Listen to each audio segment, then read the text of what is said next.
You can probably get by with a single 16 gigabyte DDR5 stick with a 9850X 3D. And then when prices start to become more reasonable, you can upgrade and you can even get DDR5 9000 perhaps, and it'll run great.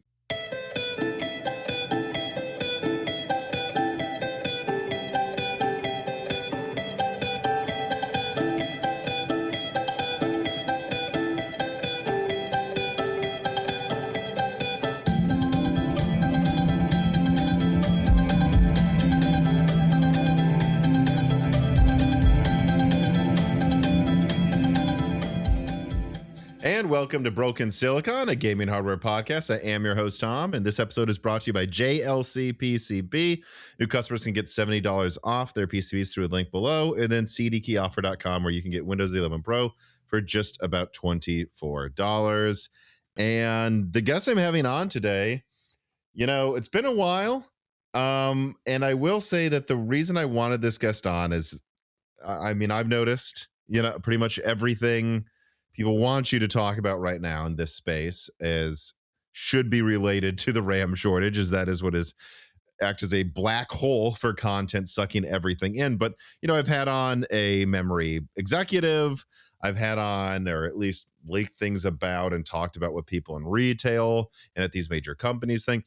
Really, one of the last facets of this is how it relates to national security and how those sort of sectors like interface with these sorts of shortages. So we'll talk about that. But I also have to say, I did not know that there would be a major military operation in South America that would remove a head of state the weekend before we record. So this is also very timely, but this person is anonymous. The title that they're comfortable with is defense engineer. I think that tells you as much as you need to know about what they do. And their thoughts are their own, not their employer. But with all of that being said, please introduce yourself and tell people as much as you can about who you are, what you do day to day, and what got you into this line of work. Yeah, so my name is Matt. I'm an electrical/RF engineer. I have 10 years in the defense industry. 8 years of it was with the U.S. government, and the previous 2 years I've been in the private sector. But basically, mostly doing RF engineering, so that involves communication systems, radars, electronic warfare, that kind of thing. So kind of give you a sense of my background. And then just been a long time follower of the channel. I think the first time I reached out to you was just, I was hungry to talk tech with someone. You bring this up quite often, is you don't have many people to talk to about tech and the industry. Outside of my job, no. Exactly. Yeah, I definitely feel the same way. So good to just reach out and offer maybe a little bit of that perspective from being closer to the government side and just kind of the perspective from the defense industry side of it as well. So, and you reached out, I don't know if it was a month ago or what, but saying you were antsy to talk about tech again. And I'm wondering, like, even specifically exactly when you did message me, like what made you go, yeah, I'd like to talk again? Like what made you like press send? What has been getting you antsy? I think the media cycle's been a little bit tiring to me this last quarter. There's been a lot of hype, a lot of hysteria, especially concerning DRAM shortages and, a lot of hyperbole. I know you've been fighting a lot of misrepresentation of your own work and just kind of calming down the rumor mill.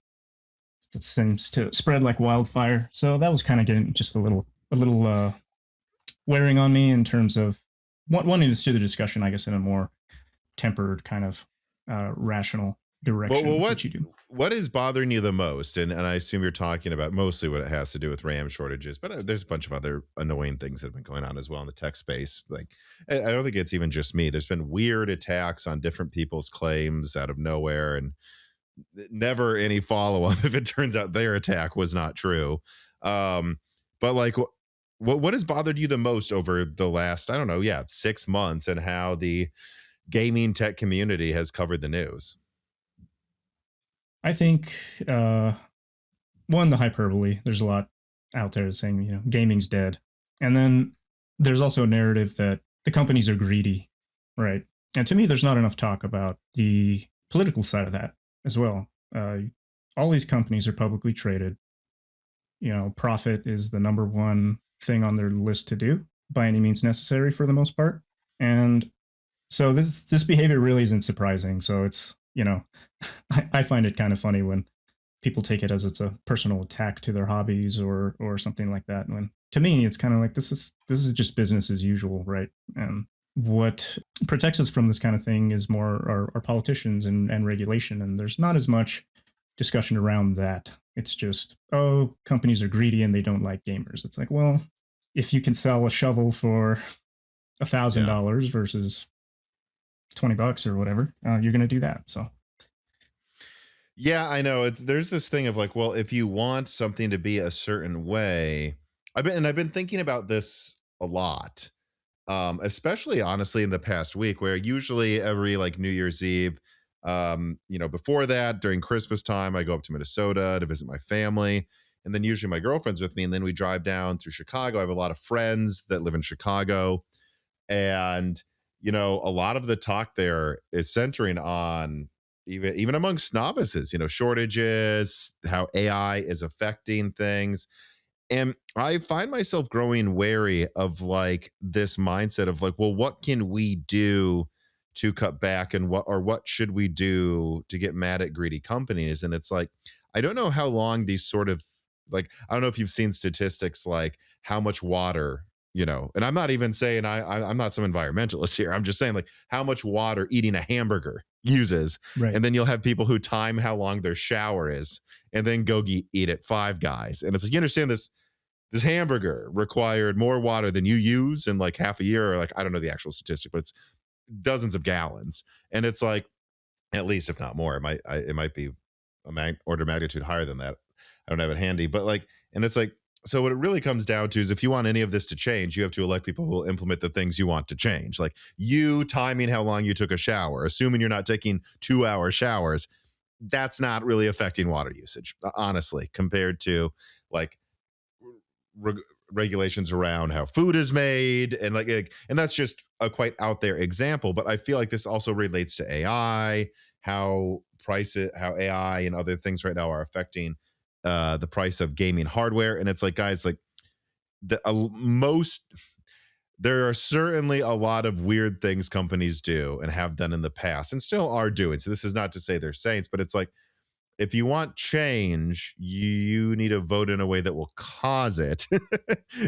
and just screaming about AI or something is like let's actually talk about the real solutions, because I think we've gone on long enough trying to change things just by doing little things in our personal lives. I think it's very clear that's not making any change. You know what I mean?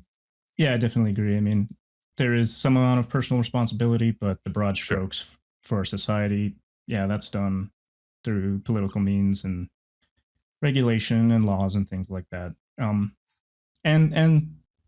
that's not to put down all of the tech sphere on YouTube. No. There are channels that have been pivoting more to like consumer protections. I know Gamers Nexus has been kind of taking more of a consumer advocacy type direction, and they have been pretty critical of some of the regulation and actions the government's been taking and stuff like that. And so that's a good direction to go.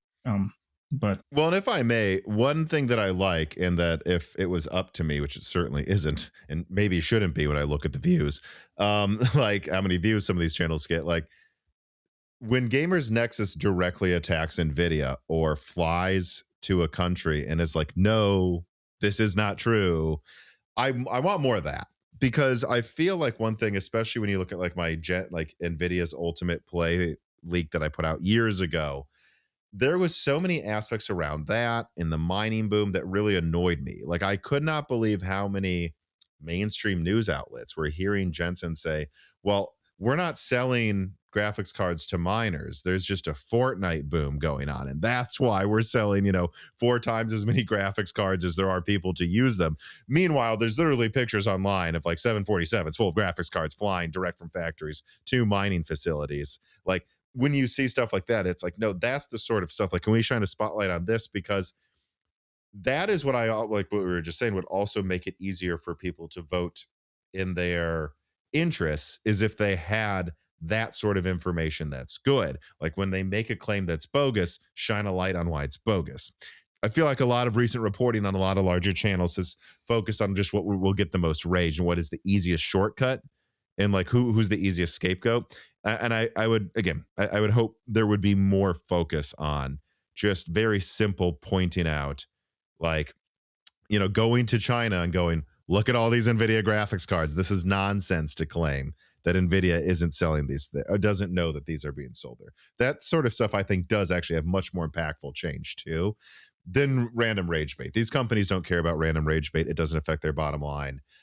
I know from firsthand from people behind the scenes, they did not like the pictures of like MSI graphics cards in China or some of the stuff Gamers Nexus did on that. That's the stuff that affects real change. Just to Steve at Gamers Nexus, I'm just like that. He might know this. I'm just saying behind the scenes, that's what the peg power makers actually are getting mad about, is when he does stuff like that. Right. And when you look at a CEO, right, their job is very much to be the face of the company in a way that's going to maximize their success and move the company toward their interests and minimize any damage, right? And to act any other way is not befitting of the job. That is their fiduciary duty to their shareholders to act in that manner, right? And so I think there's also this people blaming, like people blame Jensen directly, people blame any of these tech CEOs directly, right? And sure. Really, how and some of them deserve blame on some things. Sure. But I wouldn't say Jensen does probably for most of what's going on in terms of like the AI thing. Now, like manipulation of graphics card prices, I'll talk about that for a while. I would blame him there, but on this, I'm not so sure. Sure. But when you're legally required to look after the best interest of your shareholders, that's the game you're going to play. So to expect any other behavior is kind of like it's a cognitive, in my opinion, it's a cognitive dissonance, right? Of like all of a sudden you're going to think that these people aren't going to, operate their company within the bounds of the law to the maximum extent that's going to, help them achieve whatever goals they have. Well, and that's why it's incumbent on the press to actually do good reporting, because it is a CEO's job to make their company as much money as possible. But then it's also the job of someone, let's say randomly bringing up WCCF Tech, to not mindlessly swallow a PR statement as fact. And I will bring that one up again because I think this is a clear. It's not just because it was connected to me. It's a clear-cut example of how this could have been something that helps gamers and instead it hurt them. I put out a report saying in early 2026, 5090 prices are going to skyrocket because they're probably going to actually just charge more to AIBs to even get the kits. But then on top of that, they're going to throttle supply heavily. And then WCCF Tech takes an NVIDIA statement. Let me say this openly. NVIDIA would have sent that statement to Hassan at WCCF Tech, knowing full well he will just mindlessly shill for the company if it allows him to attack another creator, because it seems to be something he likes to do. And so they were like, perfect. I know exactly which website to send this statement to, and they will be a good little pawn for us exactly like we want. And we will mitigate what could be a bad PR cycle. And then what happens? Well, there's arguments on Reddit. And then in January, prices skyrocket and some people waited to buy that shouldn't have waited to buy. And that hurt gamers. Were instead any follow-up questions to be asked. Oh, so you're saying you don't... A very simple question back to PR from WCCF could have been, so you don't expect prices to go up next year? No follow-up question, and then I can promise you NVIDIA probably would have had some weird corporate speak answer like, well, we can't foresee, and then that would have looked bad, and then gamers would have been better informed.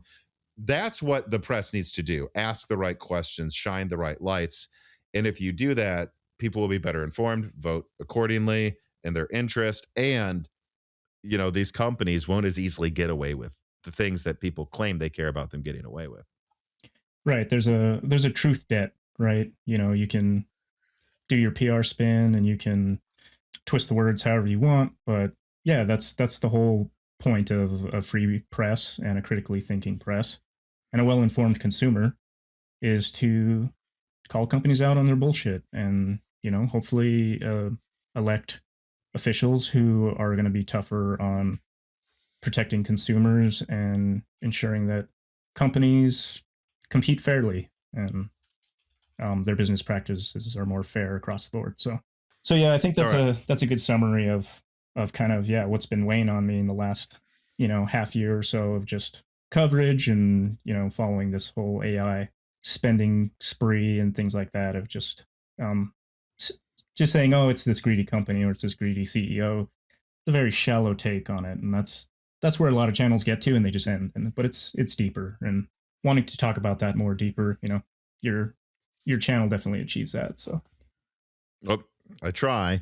Let me get to some opening reader mails here though. And this one's, I think, a fun one to start with before we start getting into actual talks about defense and upcoming products.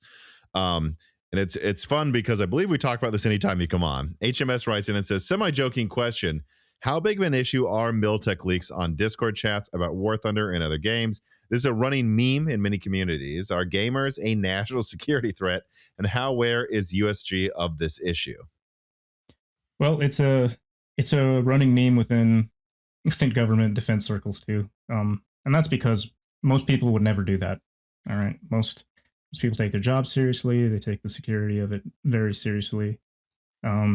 Insider threat is by far one of the most damaging ways to, hurt the government, hurt national security.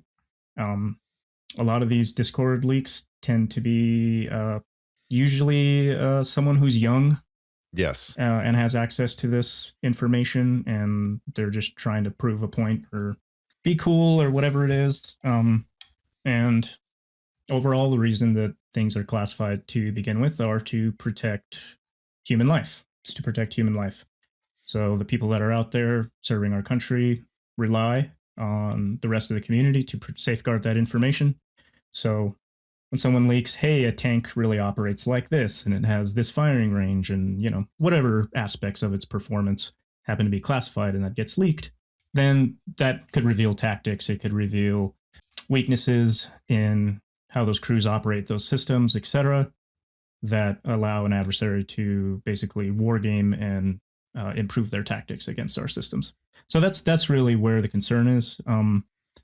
The last major leak that happened on Discord, the U.S. government pretty much had pie on its face for that one, and there were sweeping changes. There were a lot of heads rolling in terms of how did this happen. And you're talking about the War Thunder leak like half a year ago. Yeah, I think there was that, and then there was the big Discord leak of what was it? Oh, right. I forget the kid's name. Texera. No, but I know like what you're talking about. I have to ask, how often when there's like a War Thunder or a battle of what was it, World of Tanks or something leak, do you think there is any thought put into it? Like, do you think it's probably always, this is a 22-year-old that was drunk and wanted to be right? Or do you think there is a degree where they're like, oh, if they know where the exhaust port exactly is on an Abrams, it doesn't really matter? Like, do you think there's any thought put in at all? I think it's mostly that, because I think someone who was truly doing it maliciously would probably try and sell that to an adversary. You think it's probably they were just drunk and wanted to be right?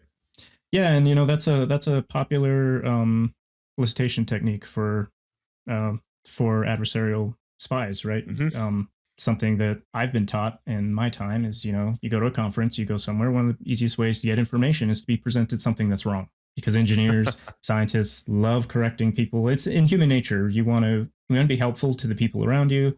You go to a collaborative space like a conference or something like that, and you're presented with something wrong. Your instinct is to correct it. So that's just kind of the human psyche piece of it is, oh, you're playing War Thunder. You maybe actually know what the actual spec of this system is or whatever. And maybe you're going, oh, it actually performs better than it does in the game. And you just want it to be realistic so you can have an advantage, whatever the stupid reason is, right? So no, I don't think it's because you can malicious. See like, I don't know, you can see some new missile systems announced, for example, by China or Ukraine, and they will usually say accuracy above this diameter, range more than this. And it's because it could be actually double what they're saying. Like when they say it's accurate to 10 meters, it might be accurate to 2. And that is actually quite a difference in accuracy that could affect where you use this on the battlefield. But if it's a video game, I just think about how guns are balanced in shooters I play. If there's any room for interpretation, devs will often say, well, we're going to make, for example, the FAMAS assault rifle has a very high fire rate. We're going to make it have extra recoil a little bit here. So it has to be balanced compared to the other guns, or it's just a better version of the other guns in a video game situation. And so they will change little things on the margins. So you could see how, like, if a missile claims to be this accurate, they're like, well, we're going to make it less accurate than this other missile, this other vehicle gets, so that they're balanced. When in reality, you could see an engineer going, no, actually, this is more accurate than everything in that other vehicle. Right, And then they get exactly. mad, I guess. Exactly. And, a developer should be hopefully prioritizing the gameplay and the fun and the balance, and not aiming toward, realism. There are some games out there that try to do a little more realistic kind of tactics and team play, and that's cool. But eventually you get to the point where you're actually wargaming, right? If you're trying to go for that simulation fidelity, then you are just wargaming. And that's a totally different ballpark. So Zabbeat03 or 03 writes in and says, how do defense contracting needs differ from business or consumer needs? Well, the biggest difference is there's a lot of red tape. There's a whole laundry list of laws that dictate how the government solicits bids, which bids they're allowed to choose, how they rate suppliers, etc. And that process can be very long.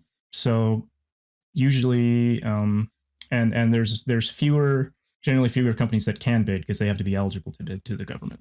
So, whereas if I'm just running a company for myself, there's a lot more suppliers who can maybe do things cheaply. You can work a lot more with foreign businesses, things like that. Whereas the government, you can't.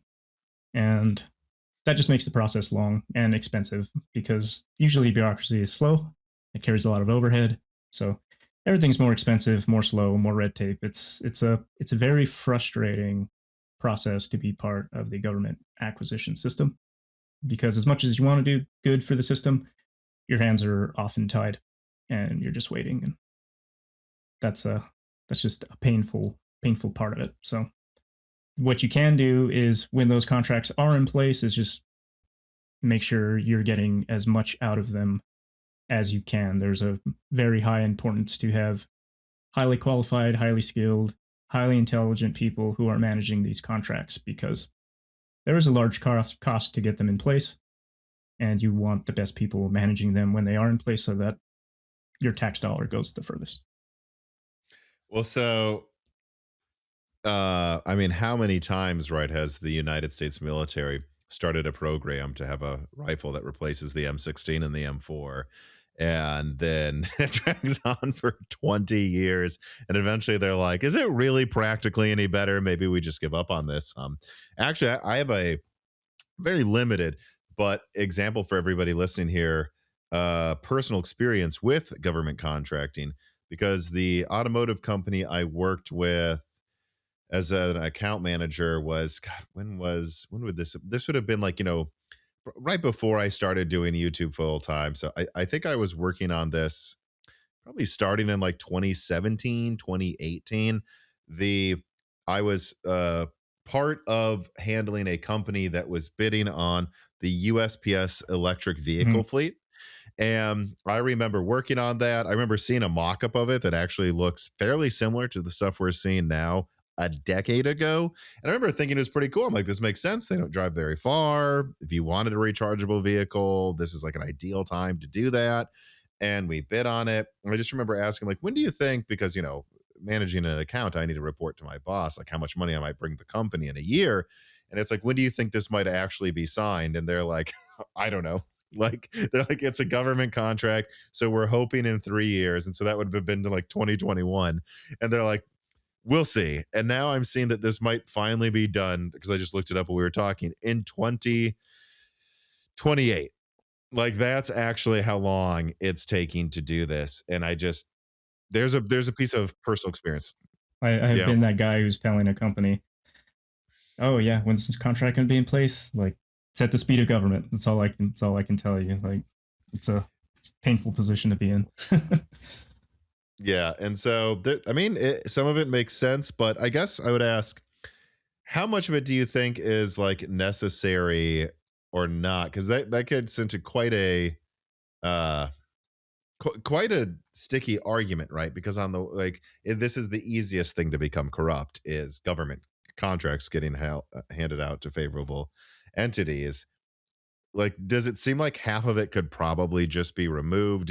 I mean, I'm wondering if you would think that half of it is actually just now being weaponized, like the red tape's now being weaponized by companies half the time, or what do you think? Do you think it's all there for good reason? Like, is most of it not? I don't know.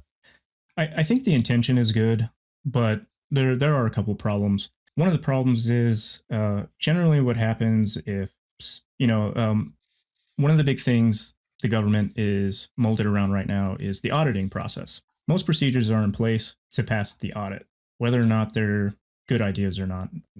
So instead of the system being built around the engineers and people doing acquisition to support them, it's more that the engineers and people in acquisition have to make it fit the auditing process. So it's a little bit backwards, where probably in the beginning the bureaucracy was built around the acquisition infrastructure to support it, and over time the role has reversed. Now the acquisition has to fit the mold that the bureaucracy has built, and so that makes it hard to navigate at times, because you might have to do extra paperwork or work around things, and it's for the sake of the accounting process and the auditing process that eventually you have to go through. And that's there because there are so many laws for the acquisition process, and so auditing is making sure that you're following the law. And the people that are in charge of making sure that all those T's are crossed and I's are dotted, they get personally held responsible if you're breaking the law. And that's jail time. That's real jail time for those people. So there's a lot of fear around making a mistake. Unless they get a pardon. But yes. Right. And what tends to happen is, and to me, mistakes happen, right? I don't think mistakes should be punished. Someone being knowing or willfully malicious should definitely be punished. But what ends up happening is, if there was someone being willfully malicious or someone made a mistake, they implement a whole new procedure to basically make sure it never happens again, at the detriment of everybody else, even though everybody else might be doing the job perfectly fine, not making a mistake. They're not abusing the system. Now everybody suffers because one person messed up. Yeah, and it's almost like, I'm sure eventually, after decades of build up of bureaucracy, you need an auditor to go in and audit, how much of that red tape really needs to be there. Right. Hopefully with good intentions. And there have been a lot of pushes to reduce the amount of policy. I know this administration's been pushing that pretty hard, of, hey, everybody review your policies and review your operating procedures and try to eliminate the ones you think you can get rid of. I think there's not a lot of penalty for poor timelines in the government, at least in my experience. So, as a company, they need to get a contract out, they need to get suppliers, etc. Time is money, right? You're burning money, and so you're going to try and get that done as fast as you can. The government, that same kind of motivation isn't quite there. So timelines being long aren't necessarily a motivating factor. And I don't know what you do to motivate that or change that. But that's also part of the issue, is just like timeliness is not as highly prioritized.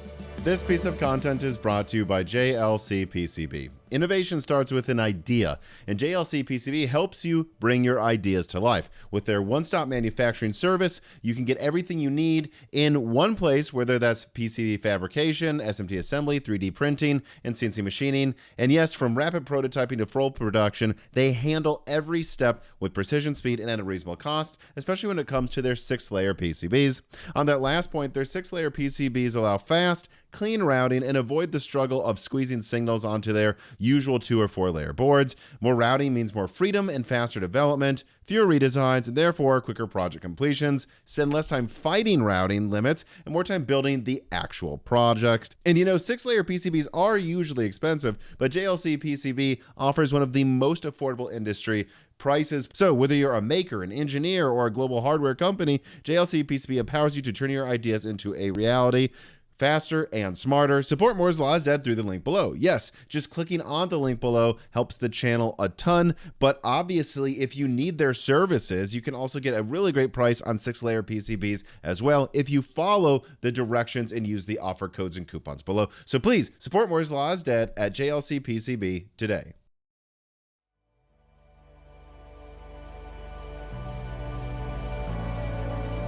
All right. So I want to pivot into the RAM shortage stuff, as we are required to now. It's probably for the next, 9 months at least. But another Chris writes in and says, did the lessons from COVID help you prepare for the RAM shortage? I think that you guys now have a more just in case culture. COVID definitely was a shock to government acquisition and, just understanding how globalized our economy is and how much of that is required to get day-to-day business done. The chip shortage that COVID created definitely had a lot of organizations thinking out of the box and how to continue their mission without the supplies that they need. So discussions definitely were happening about how do we make sure that this doesn't happen again.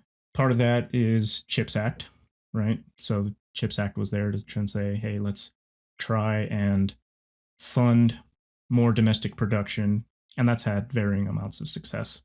But as far as like stockpiling or building resilience in that manner, that's going to be very organization and program dependent.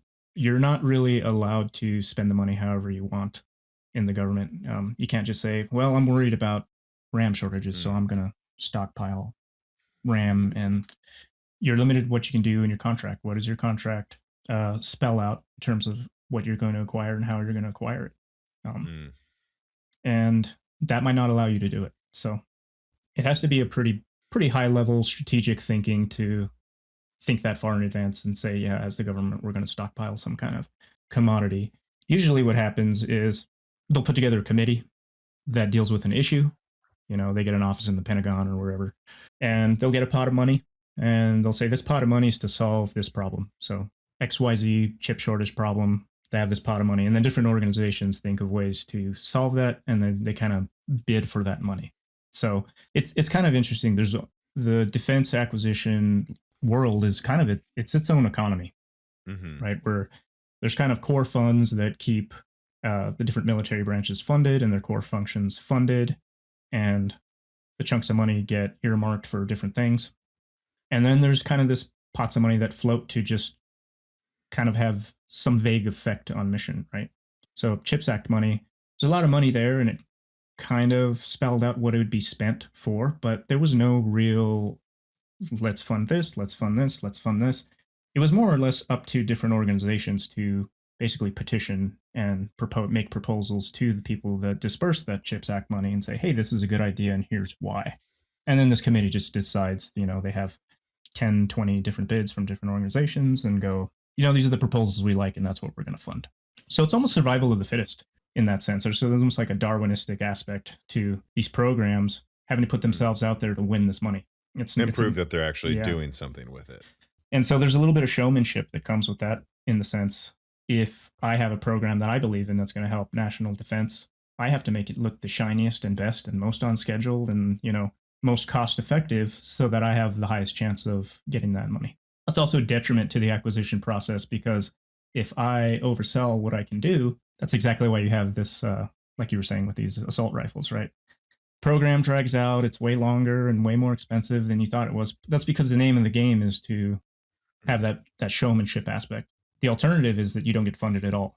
So no, that puts the government acquisition employee in a really hard space, because it's like, how do you advertise yourself for your interest, but not oversell so much that you can't get what you need to get done?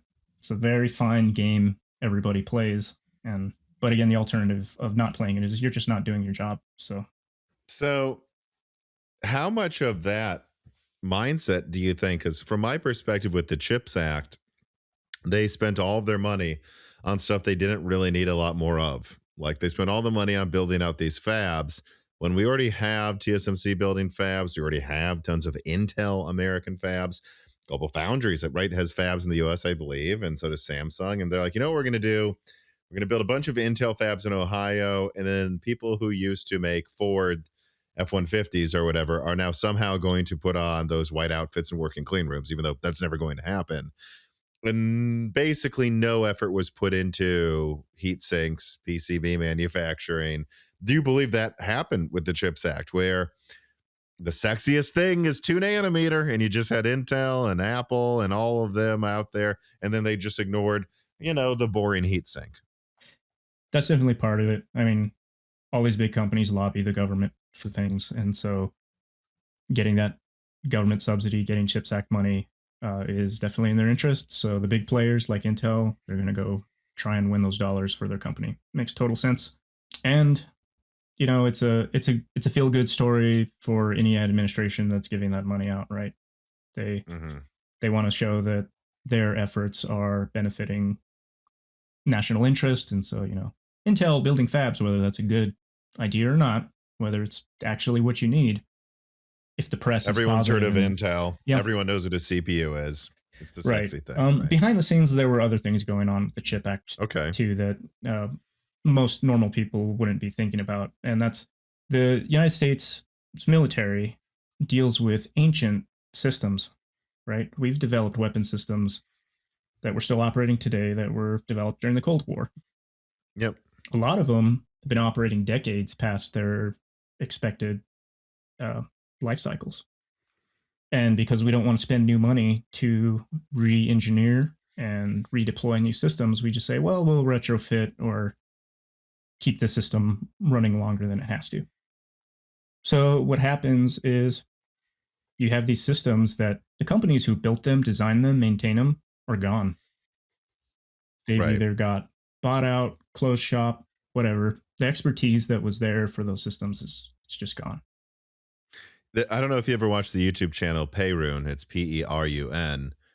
But this is something I've heard him talk about, where oftentimes they're like, we want more of this missile, and they'll go, no one makes that anymore. No one makes that anymore. So then you go, okay, we have these decades old systems that we need to maintain because we've already decided we're not going to replace them. And now you either have to pay money to reverse engineer the system that was there. So you're going to have to pay a company to try and replicate whatever system was there, right? And stand up any new fabrication you might need to build whatever replacement part you need for the system. Or you need to engineer an equivalent system out of new components that still meets all the requirements.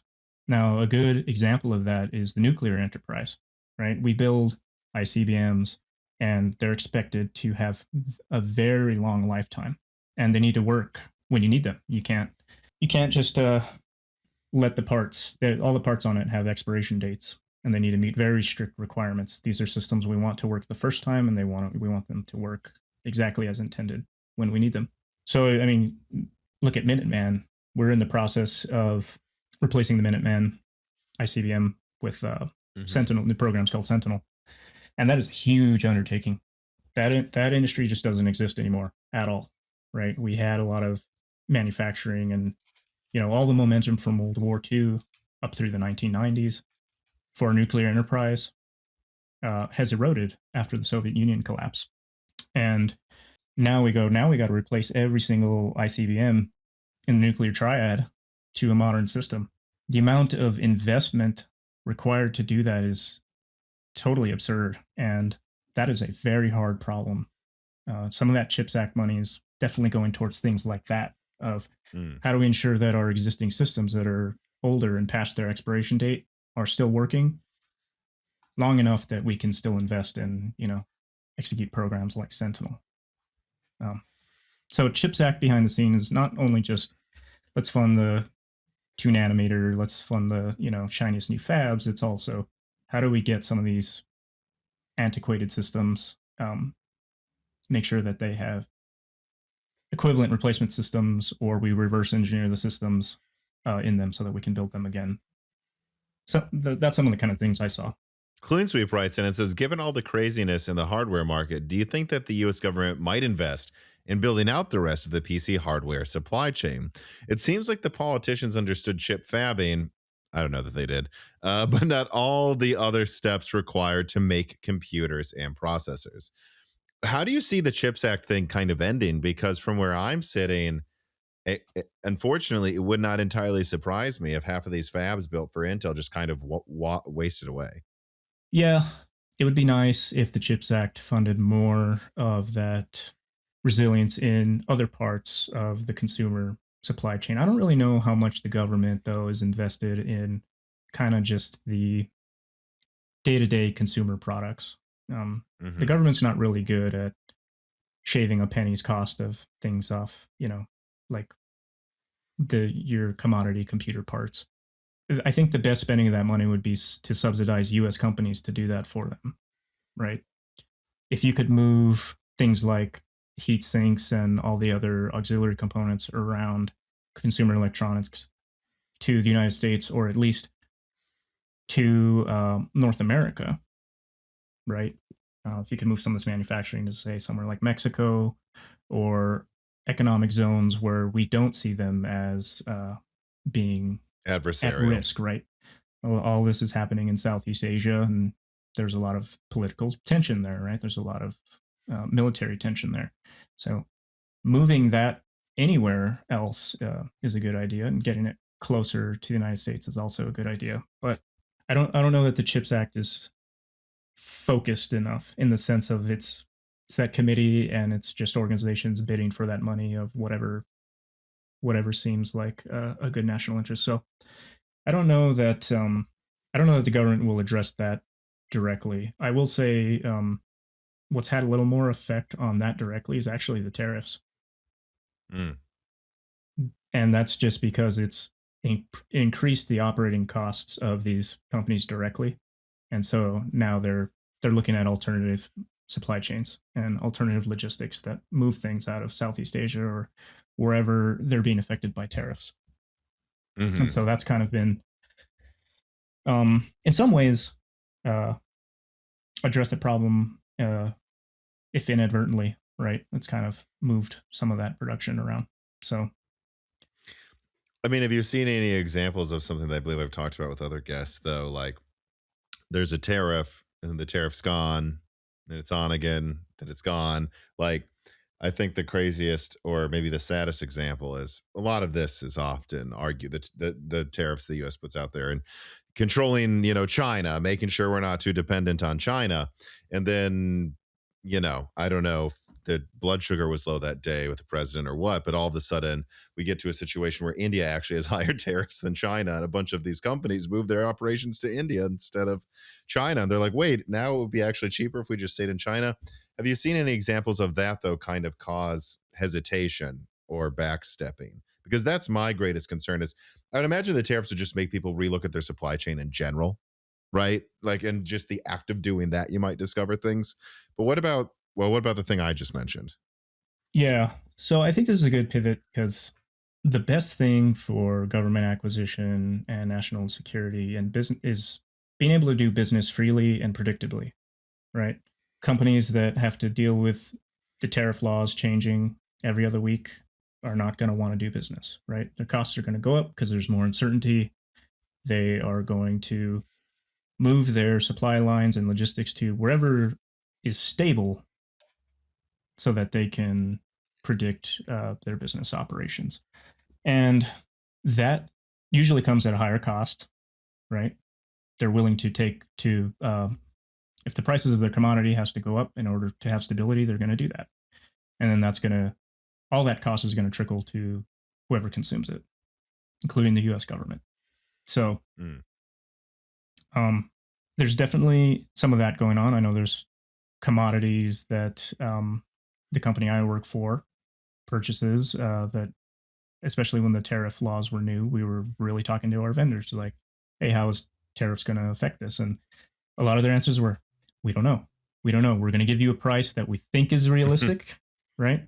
And we're not going to try and, charge you too much, but here's this margin that we have to charge to cover our bases in the, considering there's uncertainty with this. So you see that a lot of just, they don't know. So there's a flat fee on top of it just to say, we're just covering our own ass here because we don't know what's going to happen. Right. And so there might be a lot of extra fat and margin put in right. case things happen. And so it's not just affecting the consumers.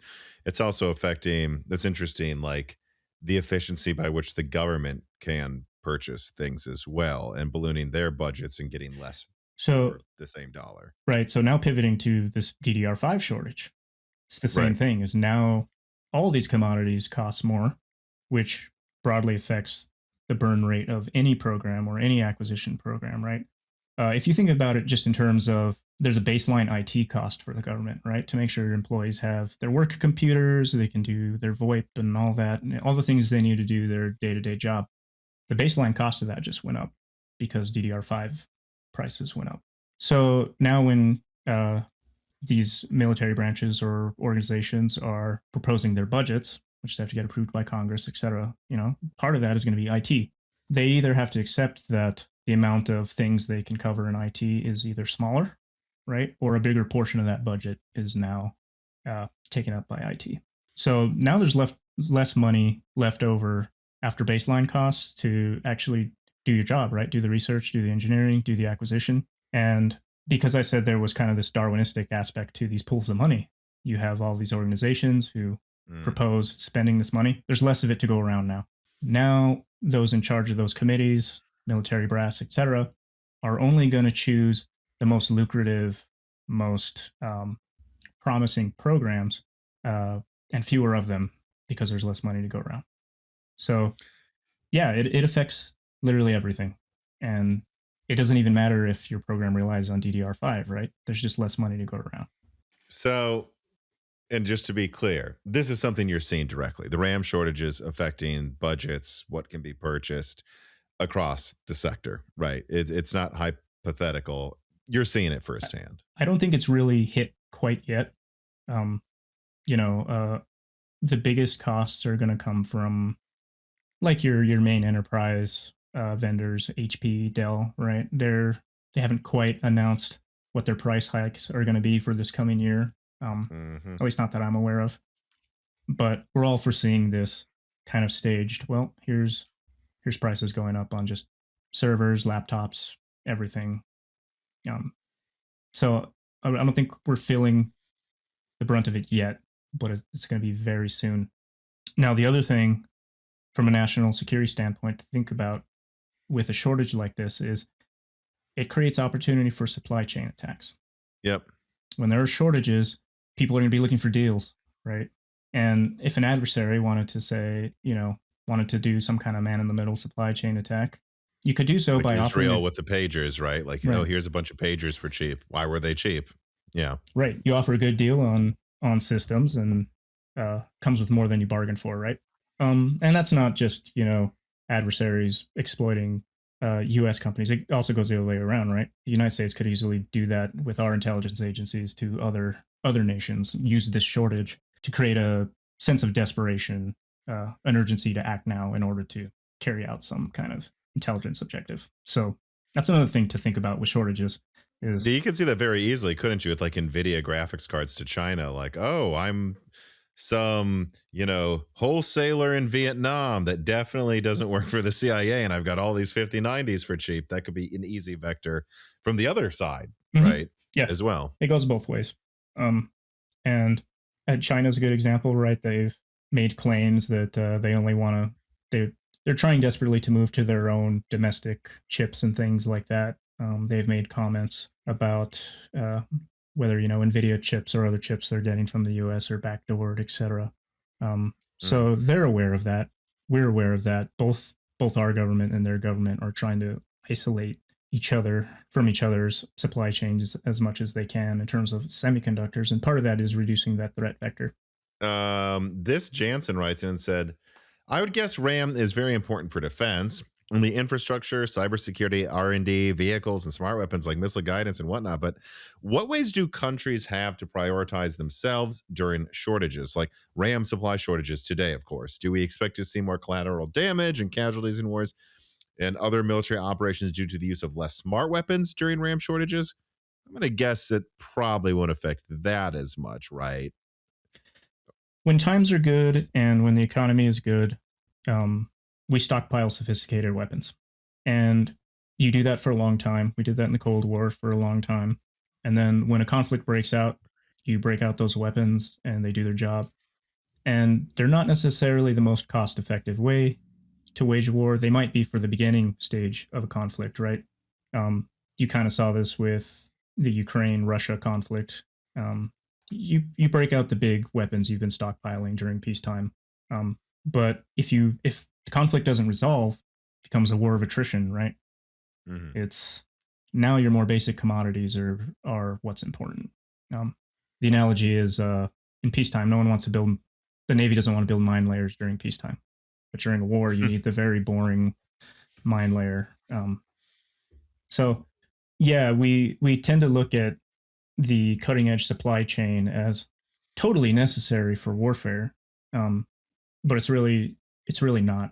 Our most sophisticated weapons are just the very tip of the spear, and hopefully that's enough to conclude a conflict early and quickly and meet your objective very fast without prolonging a conflict. That's kind of the idea. And then if that doesn't work, I mean, then you're off to more conventional type warfare, and we've seen Ukraine kind of do that. Right, they're looking at how they have to pivot their strategy to how do we fight this war over a long period of time, over a decade, right? And that does not include the most sophisticated things. It requires whatever's plentiful. So the acquisition strategy, if these things aren't available, will adapt. It has to adapt. And yeah, I'll just reiterate, when it's peacetime, that's when you're building the most sophisticated weapons, with the hopes that you never have to use them, and that if you do, that it's going to end the conflict quickly. Yeah, I mean, let me see. Carbon Cry writes in and says, people often worry about lack of leading edge manufacturing in the U.S. degrading capabilities in a major war with a near peer opponent. Wink, wink on who that near peer would be. Yes, it always is. We're not sure vaguely who it is in the Top Gun movie either. It's just the enemy. But what is more important for actual warfighting capacity? Leading edge soft chips or Global Foundries hardened logic in RF, TI's analog, power in RF, Wolfspeed's SiC power semis, BAE, MEC, and other similar under the radar manufacturing within US itself. How much do consumer and data center chips, the ones that we talk about with leading edge nodes, actually matter in a conflict? So again, it's going to depend. If you're in a conflict, what phase of the conflict are you in? And in peacetime, what you're trying to do is build an asymmetrical advantage, right? You're trying to build very technologically advanced weapons so that an adversary doesn't even want to get into a fight with you, because you can strike anywhere at any time with a very powerful strike, right? You would say that's what happened in Caracas in Venezuela, right? As a demonstration of, look, everything used was wildly expensive and would never work in a war of attrition. But this is a demonstration of, we spend 100 times much on our weapons so that we can do surgical strikes like this. Exactly. And that's been the United States strategy for a long time, coming from the Cold War.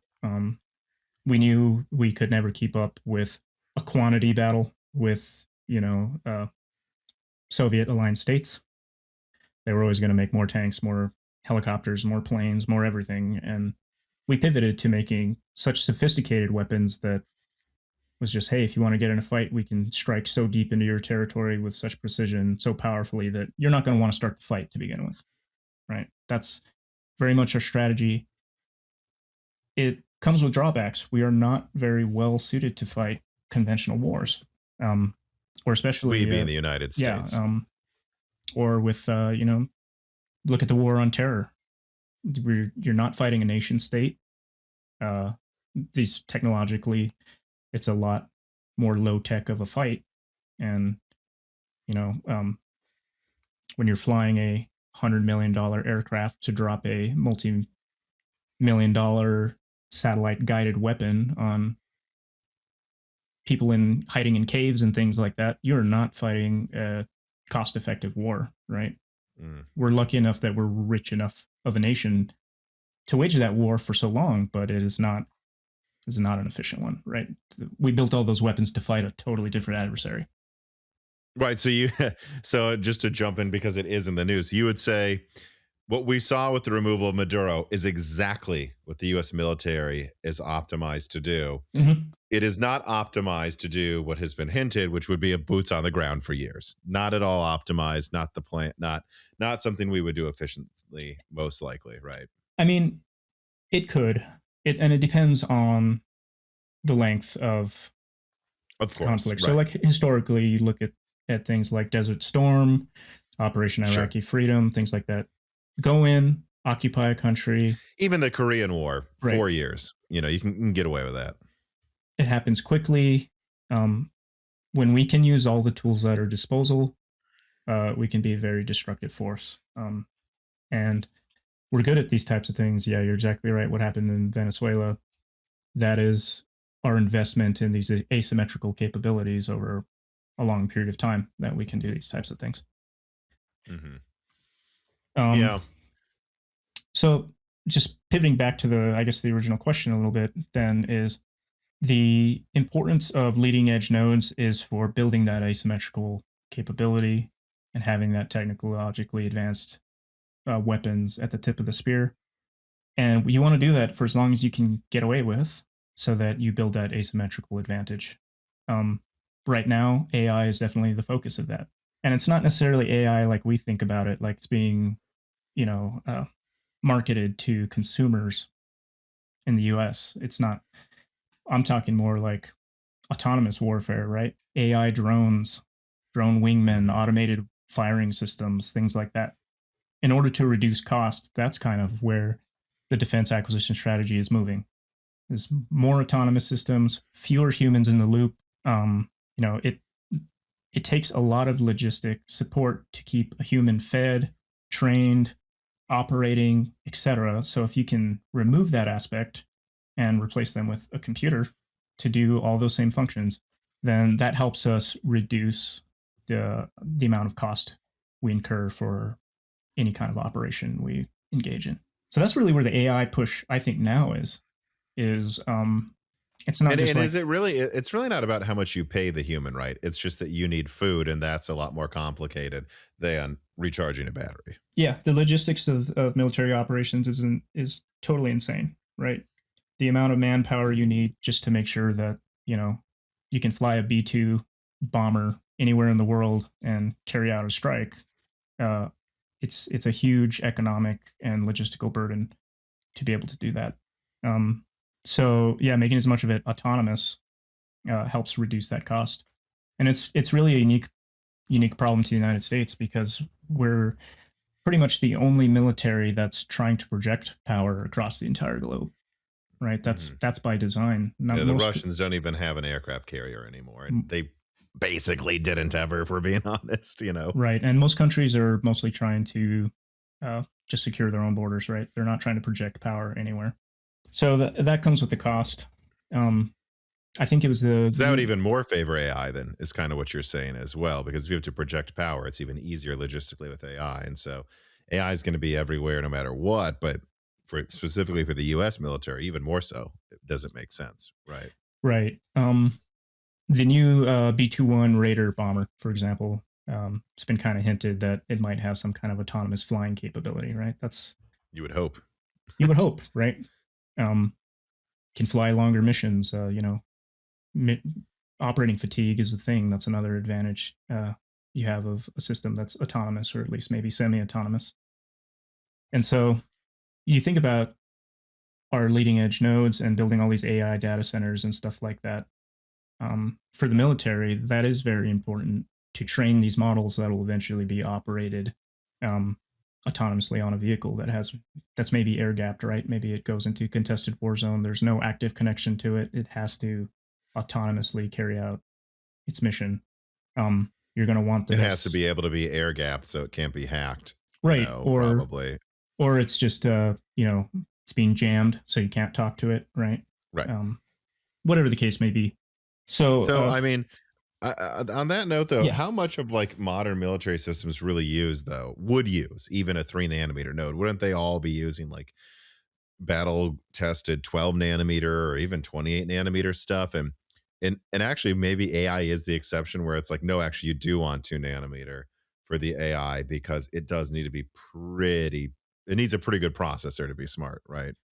You definitely have to get clever, because you don't want to get in a situation where you have a very complex supply chain to build your autonomous attackers or whatever they are, right? And you want to be able to make sure that your compute power is used as efficiently as possible so that you can build the highest number of units. So You wouldn't want to waste like an entire 5090 worth of compute power in every loitering drone you have, right? Mm-hmm. That becomes a cost multiplier of how expensive it is to operate these systems.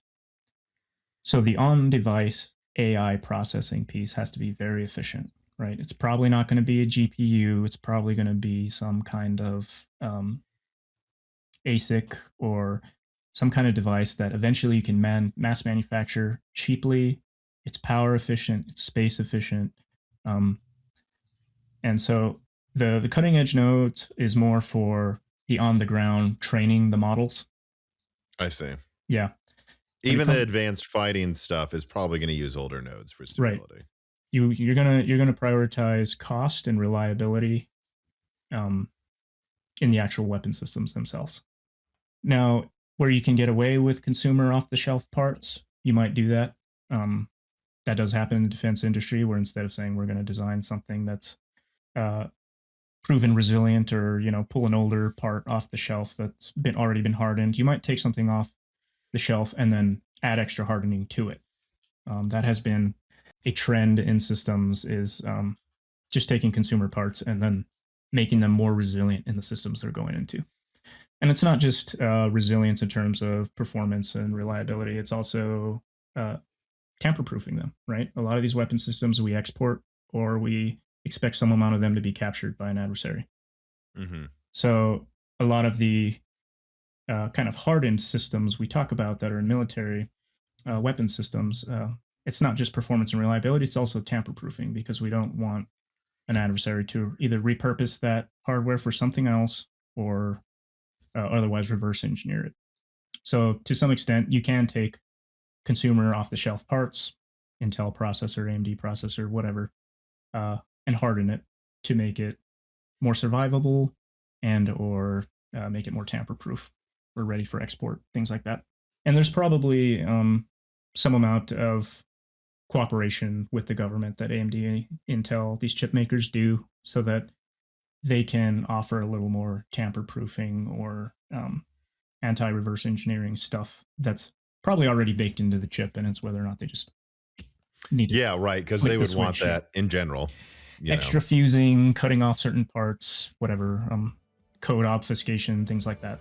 Tired of getting hit in the face by unfair prices for Microsoft software? Well, you don't need to deal with that anymore. Start off 2026 right by going to CDkeyoffer.com. That's right, this piece of content is once again sponsored by a sponsor that has been a supporter of Moore's Law is Dead for almost the entire channel's life, CDkeyoffer.com. And I've been partnering with them for this long because they just give gamers something that I think they need to have. Fair pricing on Microsoft Windows and Office products. And in fact, if you go down to the description, you can click on the links there to support the channel by checking out their products, but then also support the channel further if you use offer code BrokenSilicon to save yourself an additional 25% on all Microsoft software. And there's also Die Shrink to save 3% off everything else on the website. Once again, I'm very happy to be working with CDkeyoffer.com another year of this channel's life, and I hope you'll show support to a company that supports this channel, CDkeyoffer.com.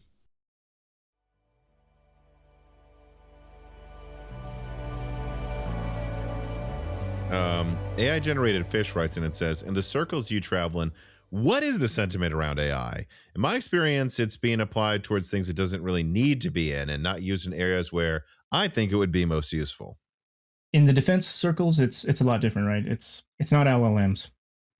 Well, right. It is LLMs, but it's not chatbots, right? that's kind of what gets shoved down our throat as consumers. Is you have Copilot in Notepad now, great. Like, that's not helpful. Where it's having major effects is it's intelligence gathering, right? Really looking for patterns within intelligence data, stuff like that. The amount of information collected, especially signals intelligence, SIGINT information, is vast. You don't have enough analysts to go through all that data and comb through all that data. So that's one of the big things. One of the big focuses is using that to snapshot data and defense, tell you Mhm. like just from pictures, like Yeah. from Object satellites or recognition, yeah, tracking, looking for signals of interest, etc. Pattern pouring recognition. through endless amounts of phone call data, Right. that maybe you get from an adversarial country or Yep. Stuff like that. That's where a big effect is being had. Another effect is just in the engineering optimization sense. So in engineering, a very common thing is to optimize parameters for any trade-offs in a system, right? You're optimizing geometry for, say, the aerodynamics of a plane. And along with that compromise as well, how stealthy versus how aerodynamic is it, right? And most of the time you have mathematical tools to do that. There are different optimization methods to try and kind of get the balance of what you want. Um, these AI and machine learning algorithms are now a big part of I think, starting to become more part of the engineering process of, hey, we made this engineering component and we had AI permute the different parameters and properties of this thing to optimize it for a problem. That's starting to become a lot more commonplace, is that the iteration on things is happening quicker and the results are getting a little more out of the box, right? It ends up not being designed the way a human would think about it because the AI has tried a bunch of different permutations of something to optimize the problem, and you end up with something that looks totally foreign and has really great properties. And so AI is really trying to be used to improve how many iterations of a design you can do, and at the end of the day, the performance of iterating on that part.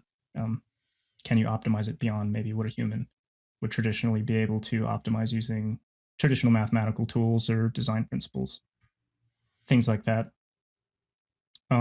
It's also being used extensively for wargaming, right?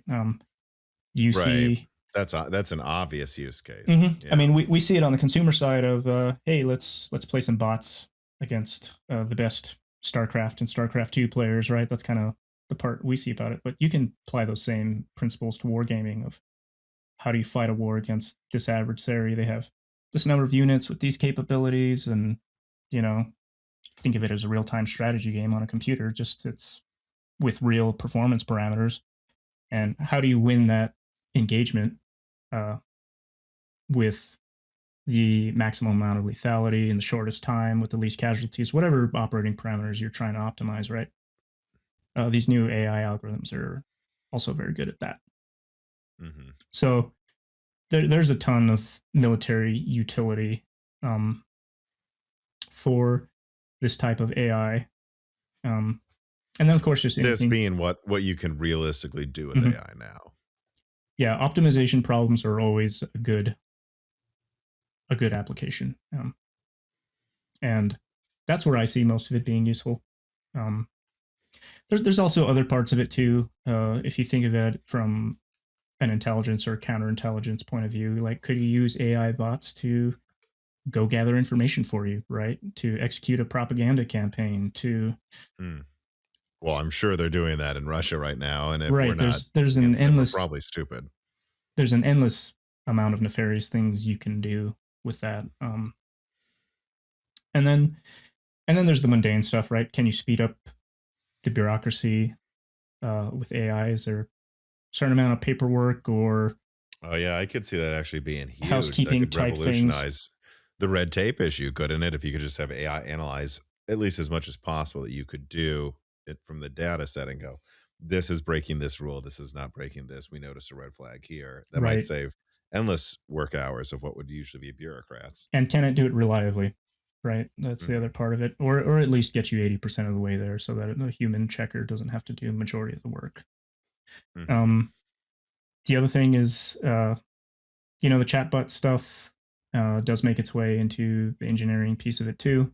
For example, my company gives us access to a private enclave that has some open AI models that I can use, and I can put government sensitive data into it.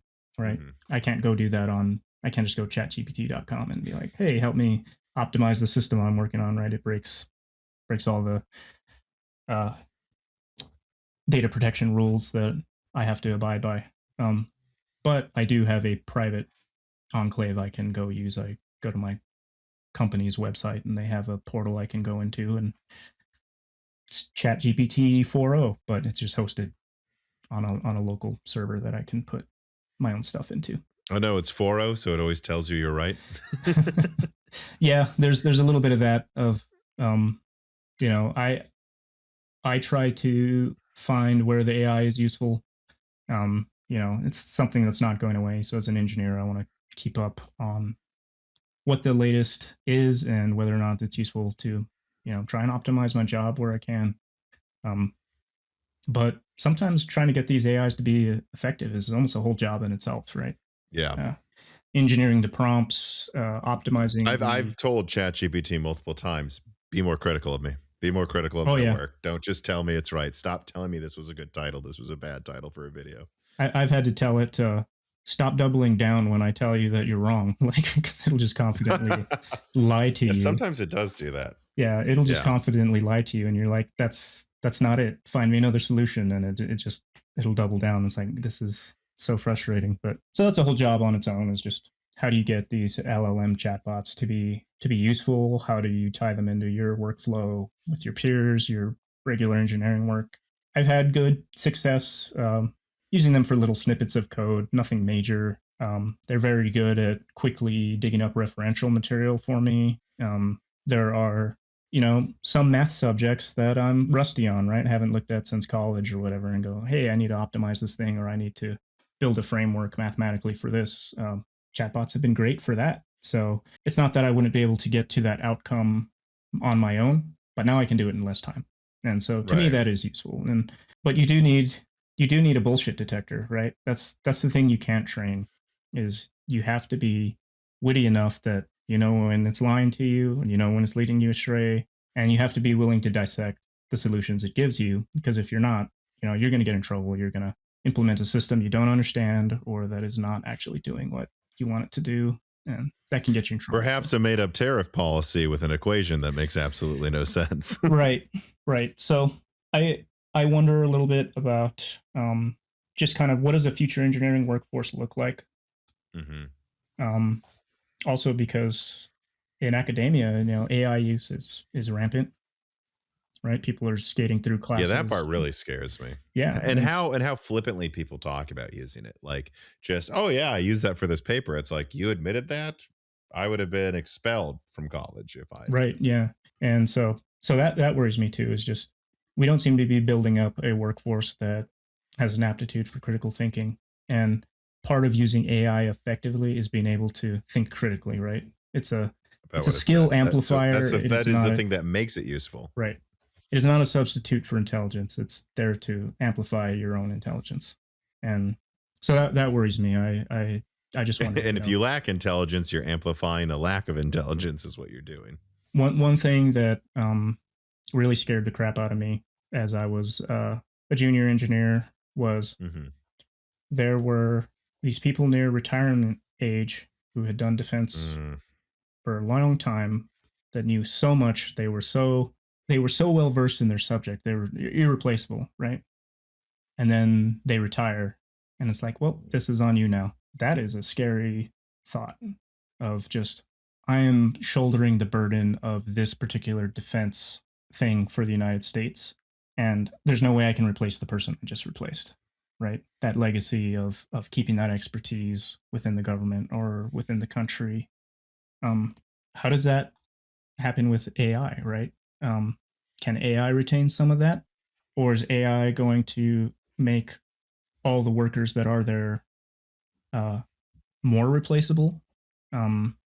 So I worry, like, am I going to be the last person who has a certain critical knowledge set, and all the younger engineers under me just don't have that acumen anymore, don't have that rigor, don't have... And am I correct that you're a millennial? Yeah, I think you and I are. Yeah, I think a lot of the same age. Yeah, me and my girlfriend talk about this all the time. She's now in a management position. I won't say which company, but and me and her talk all the time about and this is where I'm sure Gen Zers' eyes glaze over. Like, oh, here come the boomer talks. Here they come. But it's like, I really do have this concern about if we can pass down the knowledge from previous generations. That wasn't always perfect effectively, because if we don't, I have no faith that, I mean, eventually something will give, but I have no faith that it will be passed down at all. Yeah. Yeah. And to be fair, I have young engineers that I mentor Mhm. that are Gen Z that are fantastic, hardworking, Yep. brilliantly intelligent people. Yeah, Um, no, not everyone is a stereotype, right. right? But At all. they've clearly had the support structure growing up to build them into that kind of person. And what we see is our foundation as a nation, that support structure is kind of eroding, right? And AI is part of that. So I worry about the future generations and just how we're going to maintain the foundations of our defense and industry and things like that, with true critical thinking and expertise kind of eroding, and AI up and coming. It's pretty profound philosophical questions to think about. Yeah, my greatest, yeah, because it does feel like there's, and I think too, like when you say Gen Z, I think there's quite a big difference between older Gen Z and younger. I'd almost group the youngest of Gen Z with Alpha, actually, in terms of like, because it's all about what you went through. It seems like there's quite a divergence there, where I feel like a lot of the oldest Gen Z people I've talked to feel much more like millennials to me than the other way around. Yeah, I'd agree with that. But like, yeah, I really have this concern where it's like there's this middle group where I would, again, broad strokes, classify mostly old Gen Z to young Gen X. And this is going to sound so condescending, but gets it, in the middle. And then you have this worry, the oldest that seem to just throw things into AI and assume it's correct. But then also the youngest people do. Somehow there's a horseshoe thing going on here with the people who actually learn how to use Excel and file systems and and Windows get kind of what works under the hood. And so this, again, young Gen X, old Gen Z kind of get where to be critical. And then the oldest and the youngest just kind of take it at face value. It's a very weird situation. Yeah, I've observed the same thing. It's it's we kind of just grew up at the right time, right, to be exposed to kind of the fundamental building blocks of a technology, up to it being abstracted to a point where, yeah, the younger generations don't understand that anymore, and how that affects doing work, right? So, All right, so pivoting a bit here, Florida Man writes in and says, what is your opinion of Intel versus AMD for defense hardware? If you have moved over from one to the other, and how difficult has that transition been? And I'm going to throw on top of this, I believe a big part of our conversation last time you were on was you were saying that government systems were starting to move over to AMD, which is actually from Intel, which is actually huge, not just for defense, but servers, laptops, because the US government is usually the last to move to a new vendor, right? right. The biggest thing for kind of the government's baseline IT needs is really quantity and cost effectiveness, right?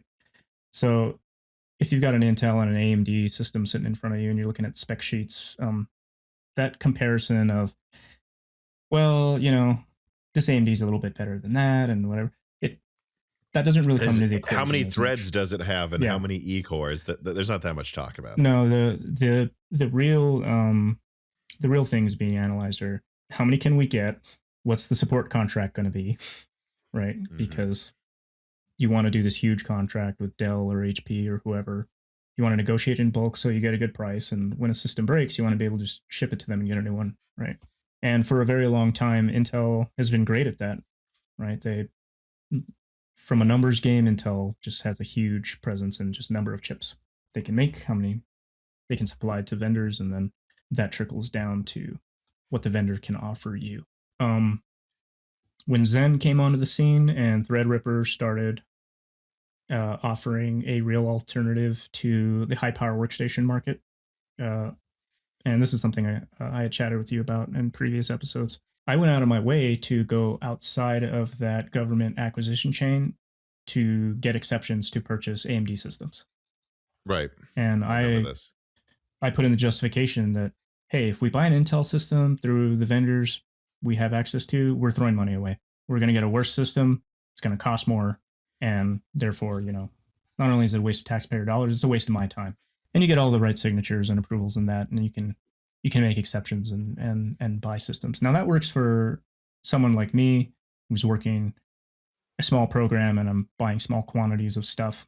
And so I was able to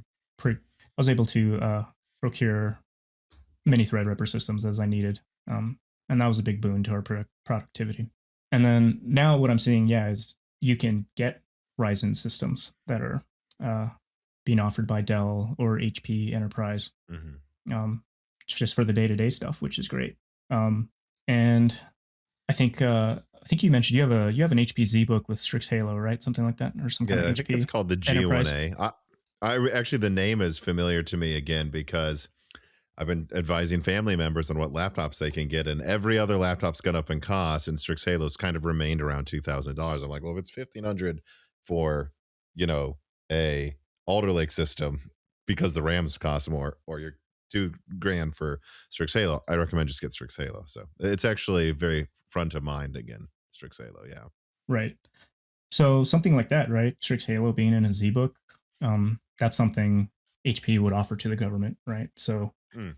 if you were in the market for a high performance workstation type laptop, that might be an option to you now, which is great. The other effect I would say AMD's competitiveness has had, I mean, I know we all bitch and moan about the stagnation Intel has, but they have been improving, right? It's not the endless quad core stagnation that it used to be. So every year, even if we're still getting Intel machines, they are getting better. It's not, we finally got away from quad cores. Man, there were so many old government systems that were just painful to use because Intel's cheapest crap was crap, but that bar has been risen. So the floor in the performance floor is so much higher now. is so much higher that it has improved productivity just across the board. Whether or not it's Intel or AMD doesn't matter. It's just the stuff's better, period, over the last 10 years.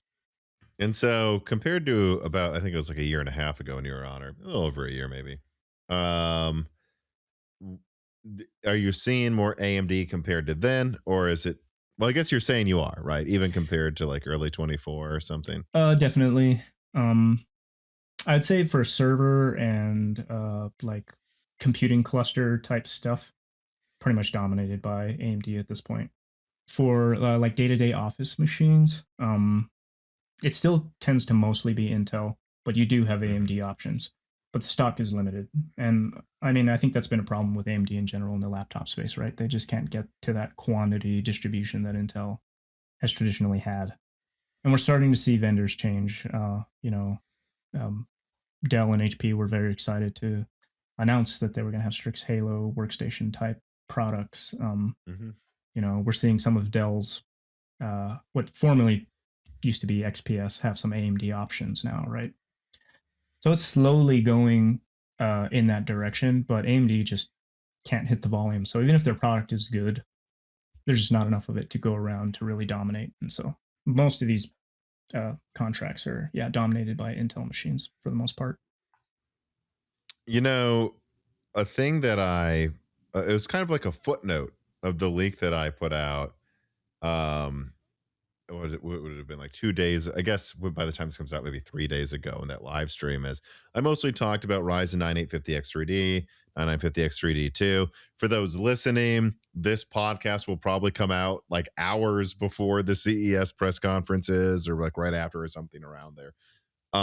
So I'm sure you won't have to wait long, or you've already seen to a degree what I was hinting at. But it wasn't just the 9850X3D stuff. I also had a footnote that was like, AMD is supposedly going to announce a new OEM strategy. And you have some look into this. Like, no matter what AMD announces, what do you think that it should be, and what do you think it could be? I mean, it sounds to me like AMD, especially because their APUs are getting so fine-tuned. I mean, the thing they were always missing, and I know you've talked about this in the past, was, Intel does a lot of work to help engineer and optimize the designs for some of these companies. And that's something that was missing for AMD. With their pivot to these more integrated SoCs, APUs, there's less design burden, right? There's less to engineer around it because it is kind of just a complete package as an APU. And so if you ease the amount of engineering work it takes for a company to get to a product, have stable drivers, and then you can meet them with volume, I think that do pay huge dividends to AMD getting more market saturation with OEMs, and I hope they do. I mean, I personally would like to see more AMD laptops out there. I know the selection there's been some good ones out there, but it's not quite as wide of a variety as I'd like to shop through. Um, yeah, and to me, you've talked about this as well. Is just that experience of having the APU and everything just working because there's not really a lot of external stuff around it to mess up. Uh, I highly value that as well. Like I would like to have a consistent experience. And especially, I've been doing more Linux now. Mhm. The AMD Linux experience is really good. And so my next They have a huge purchasing advantage decisions, there. that's a big purchasing advantage for me is I want a system that's going to be stable with Linux. So it sounds like, because I had some questions again come up in the live stream about this, like how does AMD feel versus Panther Lake? Because I think Panther Lake's expected to at least in some metrics beat Gorgon Point. Although we'll see, it could be closer than people think in some ways, I suspect. But like, you think when it comes to like AMD taking market share and laptop next year has a lot less to do with if Panther Lake is 5 versus 10% faster than Gorgon Point, and a lot more of if AMD can just spit out so many chips that they actually have like a purchasing advantage, right?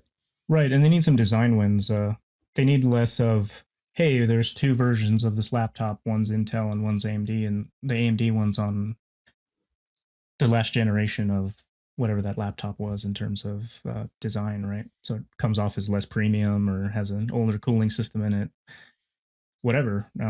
Because on paper you could say, yeah, there's some AMD designs out there, and then you compare it to its Intel counterpart, and it's an inferior product in other ways.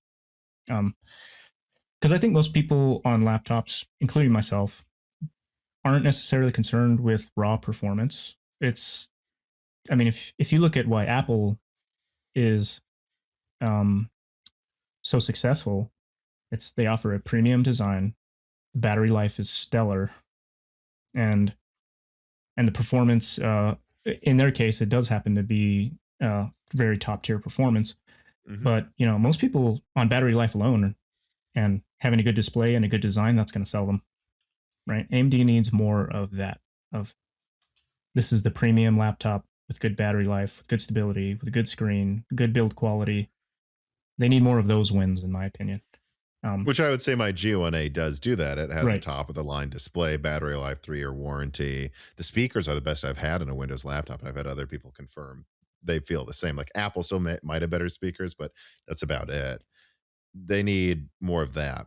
I wonder if what you think about that, because I've seen a lot of people in the Moore's Laws Discord complain about like how many options there are for Strix Halo.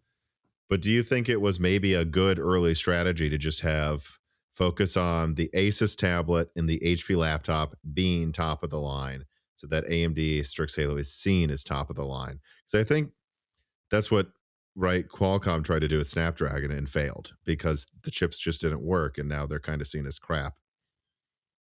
Yeah, when you're volume limited, then you might as well try and play into that. This is the premium experience, or this is the flagship experience, right? Technically, that comes with limited quantity already, right? It gives it kind of a more coveted premium allure to it. There's not that many out there, type thing.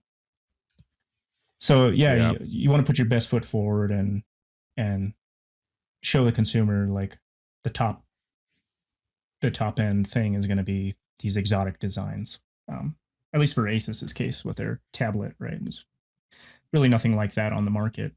Very eye catching. You walk into a Best Buy and see one, it's going to be like, whoa, what is this thing? It's like alien looking tablet. And there thing. isn't an Intel option. There's just right, and there's AMD no option. Intel option.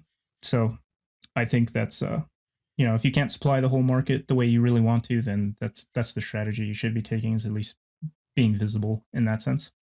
And you're going to have the enthusiast people that seek out those products and are satisfied by what it brings to them, right? Because there's really nothing like Strix Halo out there in terms of the Windows ecosystem.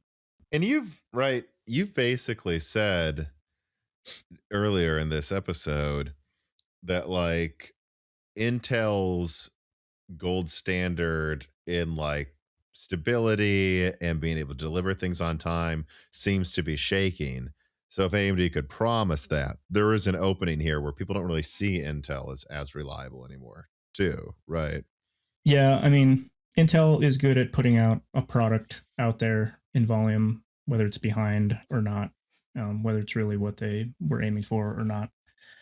And that definitely has certain advantages, um, especially when these companies just need to ship a minimum number of units. But if AMD can come in and say, hey, we're promising real progress here, and AMD doesn't have all the bad press Intel's been getting, right? You're not having your Raptor Lake fiascos. You're not having your not being able to compete. You know, people read the headlines and they see Intel struggling to compete with TSMC, stuff like that. And at some point, it has to be trickling into their buying decisions, right? Where they starting to view Intel as not being cutting edge. Yeah, I mean, it comes up on economics podcasts I listen to all the time. Like Right. Intel is on the Prop G Markets show, often brought up as the example of a fallen company. Yeah. And like at a certain point, that's going to stick, right? I mean, Intel used to be, like a gold standard of reliability.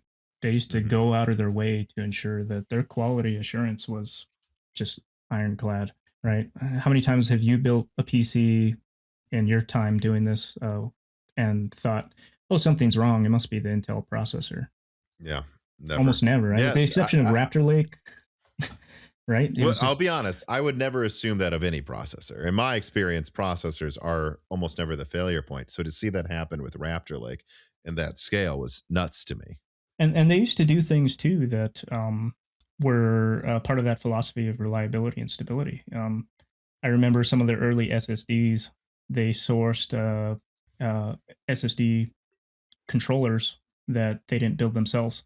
They rewrote the entire driver stack for it. They wrote all the firmware for it.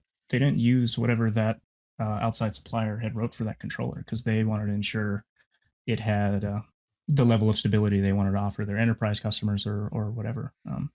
You saw that when there was that odd Intel CPU that had the AMD iGPU on it. Forgetting what that one was called. Pretty short-lived, but that went through its own driver assurance check thing. Like you didn't just go to AMD's website and download Catalyst or whatever Adrenaline software. At this point, we kind of wish that's what they would have done. We wish that's what they would have done, right?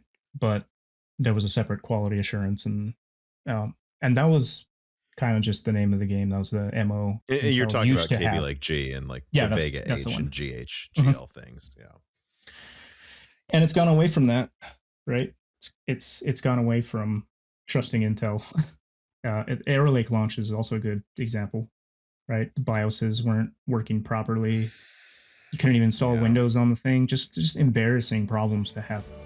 This piece of content is brought to you by the fans that support the independent journalism of Moore's Law is Dead on Patreon. And it does need supporting. From personal attacks from tech elites that get mad when we tell you that they are lying to gamers and their own shareholders, to legal attacks from mega corporations that cost the team time and money. This is expensive and often very stressful work. And it's work that doesn't depend on access journalism, nor depend on NDAs or agreements that would sanitize our opinions and hold us back. No, nothing holds us back, and we are independently funded, and we use said funding to do things like pay professional renderers to show you products before they come out so that the sources that provided us the original pictures don't get in trouble. Or we also create bonus content like Die Shrinks, where you have videos and interviews coming out multiple times a month exclusively to reward our patrons with the extra content that we know they would like to see, whether it's inside scoops or more in-depth conversation and stuff that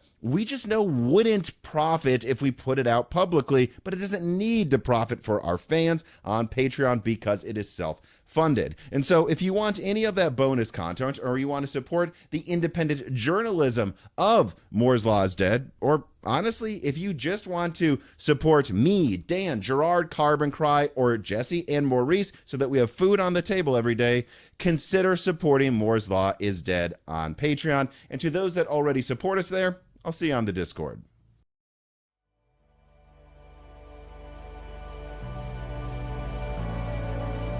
Let me ask then, what do you think Panther Lake needs to do to turn things around for Intel and laptop? Because look, they still have, I don't know what it is, 75 to 65% of the laptop market or something.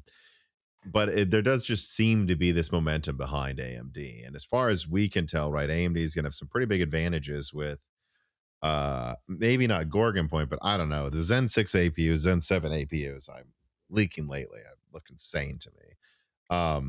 What do you think Intel needs to do with Panther Lake to start turning things around, at least to some degree, early 26? I don't know that they necessarily need to, beat AMD in gaming performance on a single thread level. I think they really shot themselves in the foot with Raptor Lake pushing that design, because they can't accept being second place in whatever metric, right? No one cares. Most, especially CPUs for gaming, right? These days you have so much headroom already. Most modern CPUs are going to give you a fine gaming experience, and so on. Unless you're after just the most elite system that's going to be plugged into a wall the whole time. You don't need to be the best. So what they need to really focus on are, I think, the fundamentals: battery life, get efficiency right. That's always a great selling point for any system. Intel does some good things, like they had a program where they would pair their laptops with very energy efficient displays to help get that battery life. Stuff like that is good thinking, right? It's not just the chip, it's the whole platform. So can you reduce power consumption on the whole platform? The hybrid core approach to laptops just needs to work, right? That's a pain point. I hate e-cores. I don't want them. That's one of, and as an engineer, I have different requirements. I look into it more deeply, but something I don't want to deal with. I think it's probably fine for average consumer doing gaming or whatever kind of normal computing tasks, but it's just got to work. And iGPU drivers need to be good. Yeah. They need to be great. I mean, they're selling, rebranded Raptor Lake chips right now that literally don't have driver support. That's new for their integrated graphics, and that's just absurd. Yeah, some of the Meteor Lake stuff out there, I go, that'd be a decent machine, and I don't want the iGPU driver. I don't want to lose support, for that graphics processor. My current Intel laptop, the iGPU is out of support. That's not happening on AMD machines, right? You still have good driver support for a pretty, even if it's legacy. Even if it's legacy, works. Yeah, it's still there. It's getting updates. So that's rubbed me the wrong way. So I think they really need to just double down on ensuring that it's not a dead end system for you in terms of software support. Yeah, I mean, it sounds like you think there should be some sort of overture, like with Panther Lake. This is the start of us, being directly competitive with AMD and graphics again, and mobile, definitely not desktop. And as part of that, we are promising, that this will get so many years of driver support, like something like that, and then showing off a huge battery life advantage. You think those are the things that are actually going to stand out moving forward? Not like the integrated graphics are pretty much where we need them to be. That's not really what people are looking at right now. Right. So unless you're going for like a boutique system that's got the biggest integrated graphics you can go get, like Strix Halo or something, most people, which it's not care. going to be, right? The Halo systems are always going to be more. Right. So yeah, most people aren't concerned about that. And then you have, usually you're getting Intel laptops paired with an Nvidia GPU or something like that. And the other thing that worries me about just talking about longevity and Intel iGPUs is they announced their partnership with Nvidia to start putting Nvidia iGPUs onto future APUs, right? Doesn't really inspire confidence of longevity. They have to come out and say that doesn't mean we will stop supporting Panther Lake in 2 years.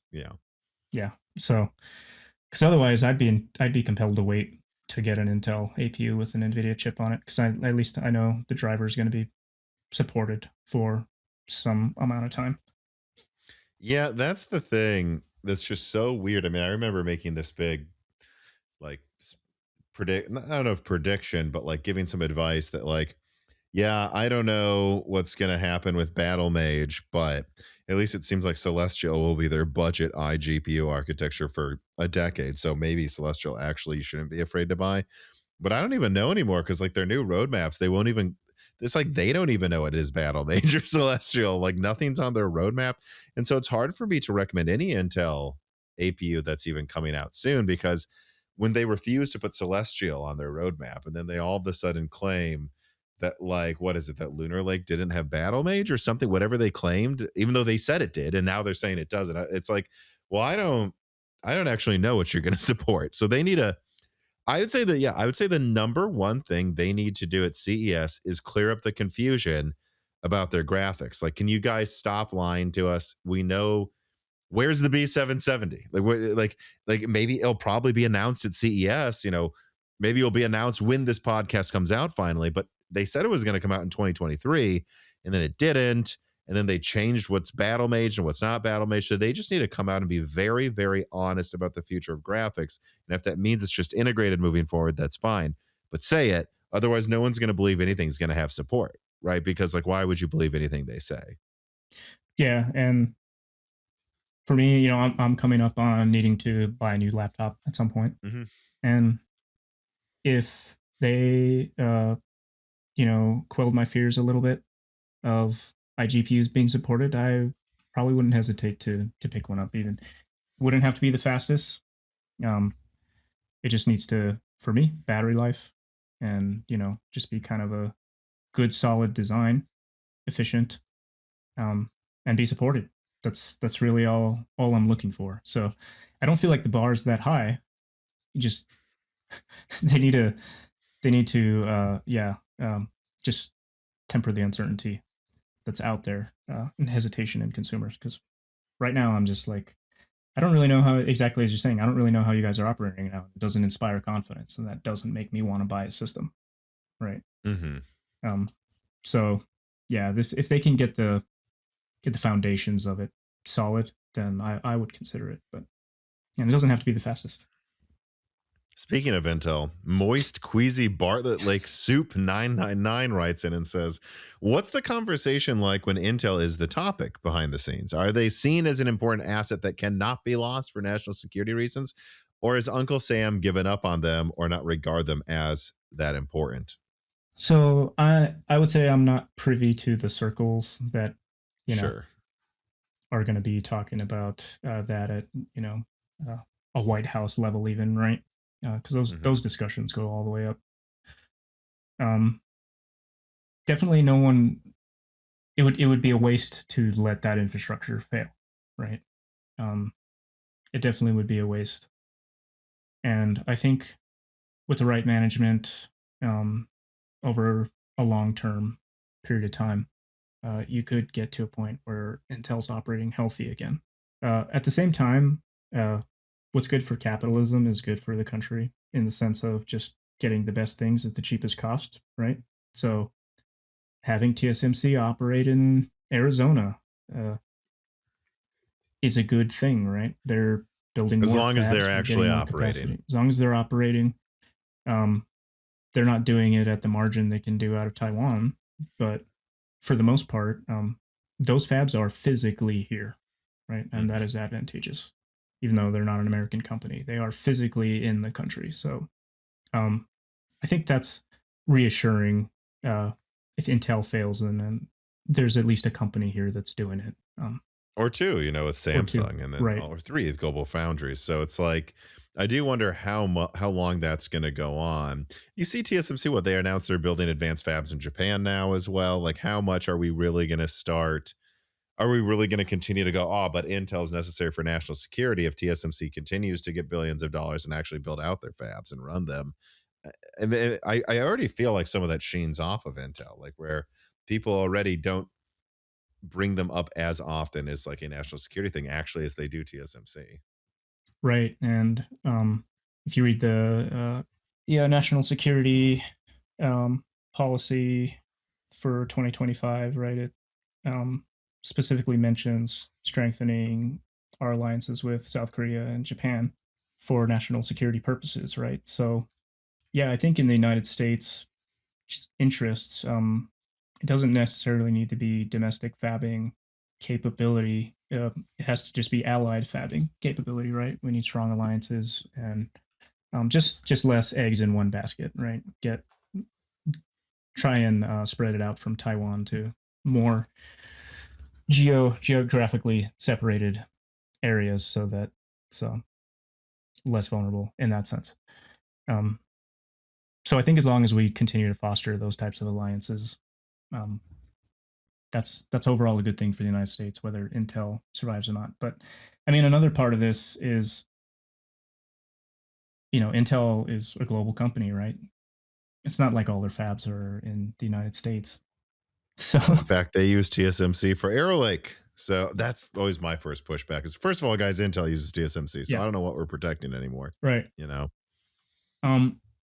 In some sense, it's always a good fallback. So we had a lot of discussion previously about, do you need the most cutting edge node to fight a war, right? Having a fallback node or a node that's, good enough, fine. Especially if you can crank out volume. That's a good thing to have in your back pocket. But right now it's burning a big hole in terms of cost and upkeep, right? Because if they're not producing their own products in their fabs and these fabs are empty, like that's the main problem. They don't have to be the best, but they should at least be producing something.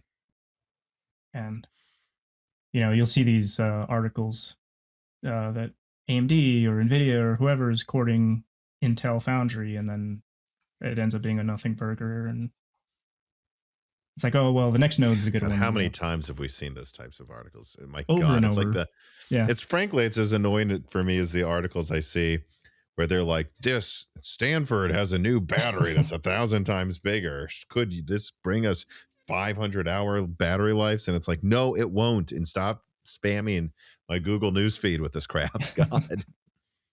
Someone published a paper that wasn't even peer reviewed, guys. Calm down. Yeah. So the fabs don't need to be the best, but they should at the minimum be producing something. And having a fallback is always a good thing. I hope they get to the point where they're cutting edge fab at some point. And sometimes you don't even need to be, doing the exact same thing TSMC is doing. You'd be doing something different than TSMC is doing, right? That's like global foundries. Advantageous. Because not everyone has the same requirements for their product.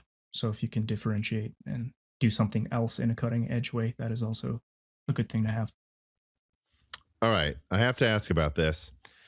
How do you feel about Nvidia, OpenAI, and other companies that are increasingly seeming to get their hooks into the U.S. government? Like, just in general, how do you or your peers feel about how much hullabaloo is made of if not Nvidia can sell to China, for example? There's definitely, I think there's a mental exhaustion surrounding that type of topic, right? Of there being some kind of export policy in place, or how do these big semiconductor and tech companies fit to the national defense strategy? And then a big dinner party's hosted at Mar-a-Lago, and the next day it changes, right? Yeah. It can be frustrating. So I think a lot of people in the circle are just rolling with the punches, so to speak, dealing with it day by day, because you have to, right? The alternative is not doing business at all. And that's kind of a crappy place to be, I think. So for people like me in defense, you just kind of have to go with whatever the defense policy is this week. Because in order to stay in business, you have to. And that kind of leads back into, well, the people that are not in the defense business and people that are fighting for consumer advocacy rights and holding these companies accountable, right? There's a burden there to try and push for policies and regulation that try and make these processes more accountable, make them more fair, make them more predictable. Because we're not really in a position to push back. Of course. Yeah.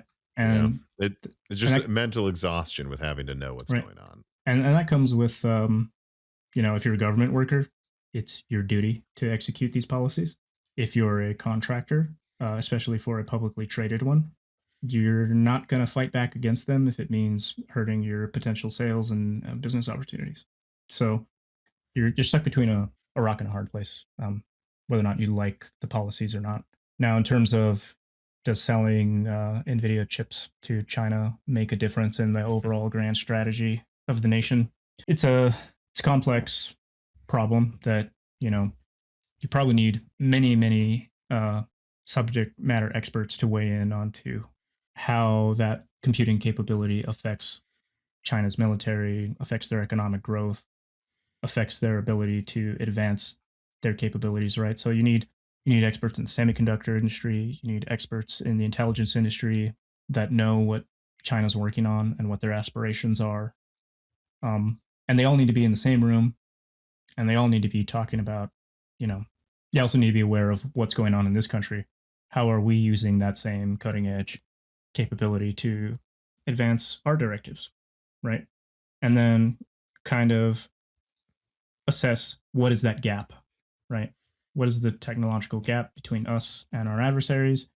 And is it going to maintain if we sell chips to them, or is it going to, decrease? And personal opinion, you can't have that discussion over dinner. This has to be a macro level strategic discussion, not a, do I like having a beer with this person discussion. Right.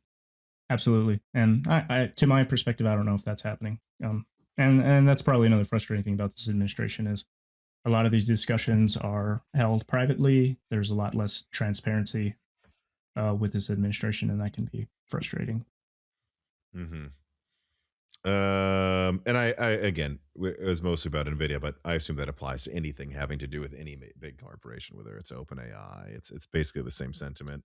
Right. Yeah. Nvidia is just kind of the big elephant in the room of sucking up all the money and getting all the headlines. So, all right. Final, maybe more lighthearted or exciting conversation topic here, but CES. I mean, I don't know if you saw this. I thought it was funny. Few days after I put out a leak confirming, all right, it's not just a rumor. 9850X3D, that is what that thing is going to be called. AMD's literally putting on the calendar now for CES 9850X3D. So they're not even pretending anymore. It's public. AMD has confirmed this stuff is happening at CES. Presumably also they'll show off Gorgon Point. Hopefully new Strix Halo models that will go into cheaper gaming laptops.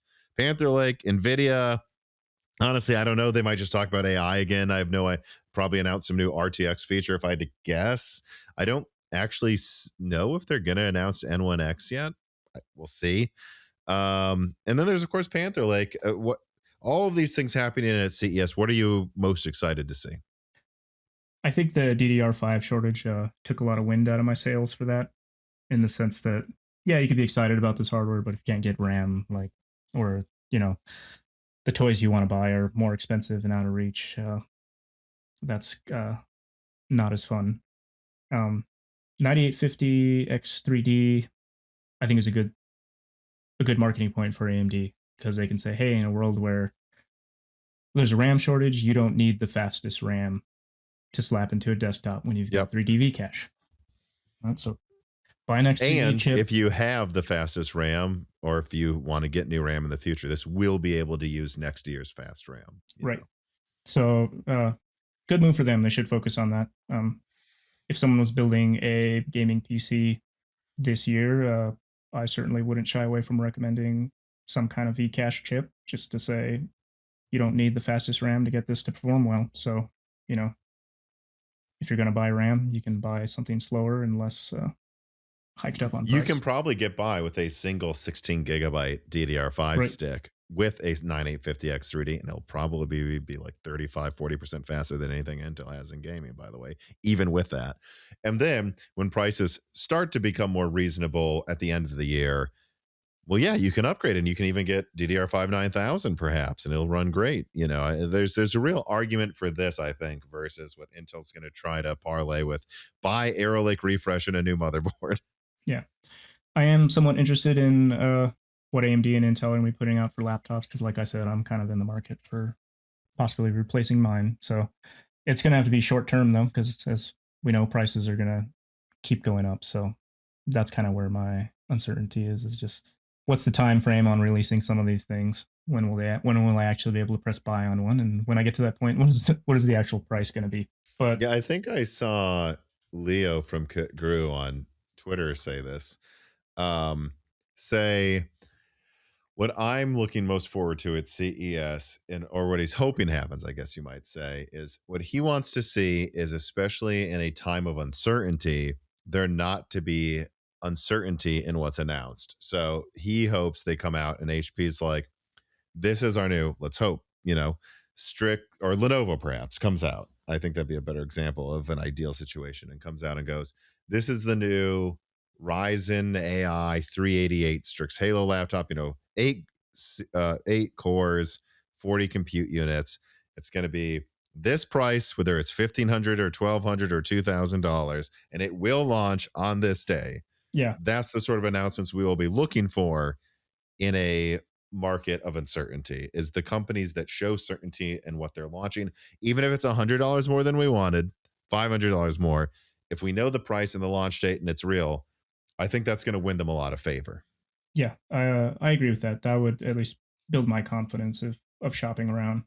And then my fear about that then is the companies that can do that, right? What is their supply going to be? Is it going to be if they grant you that little bit of confidence that they're going to have something available on a date at a price, is everyone just going to jump on that, right? And then so it becomes harder to get.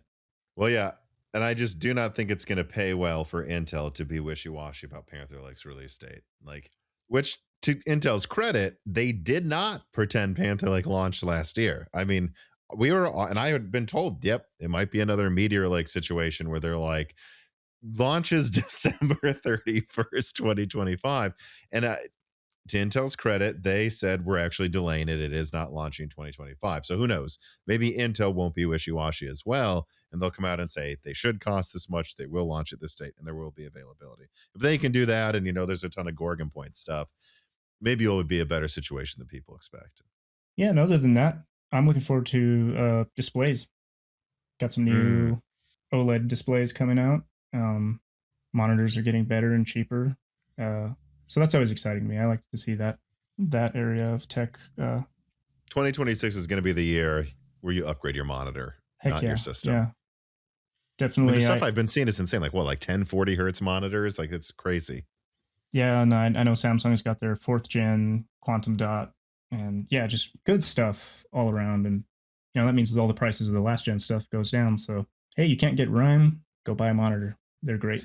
Yeah, and this is an example I brought up, I think, on some recent podcast. But I was, I had a 4K 120 hertz, really 144 hertz if you wanted to use 2 display port cables and have flickering all the time. But I didn't. I'd rather no flickering in 120 hertz. I think I paid like $900 for that in 2020 or 2021.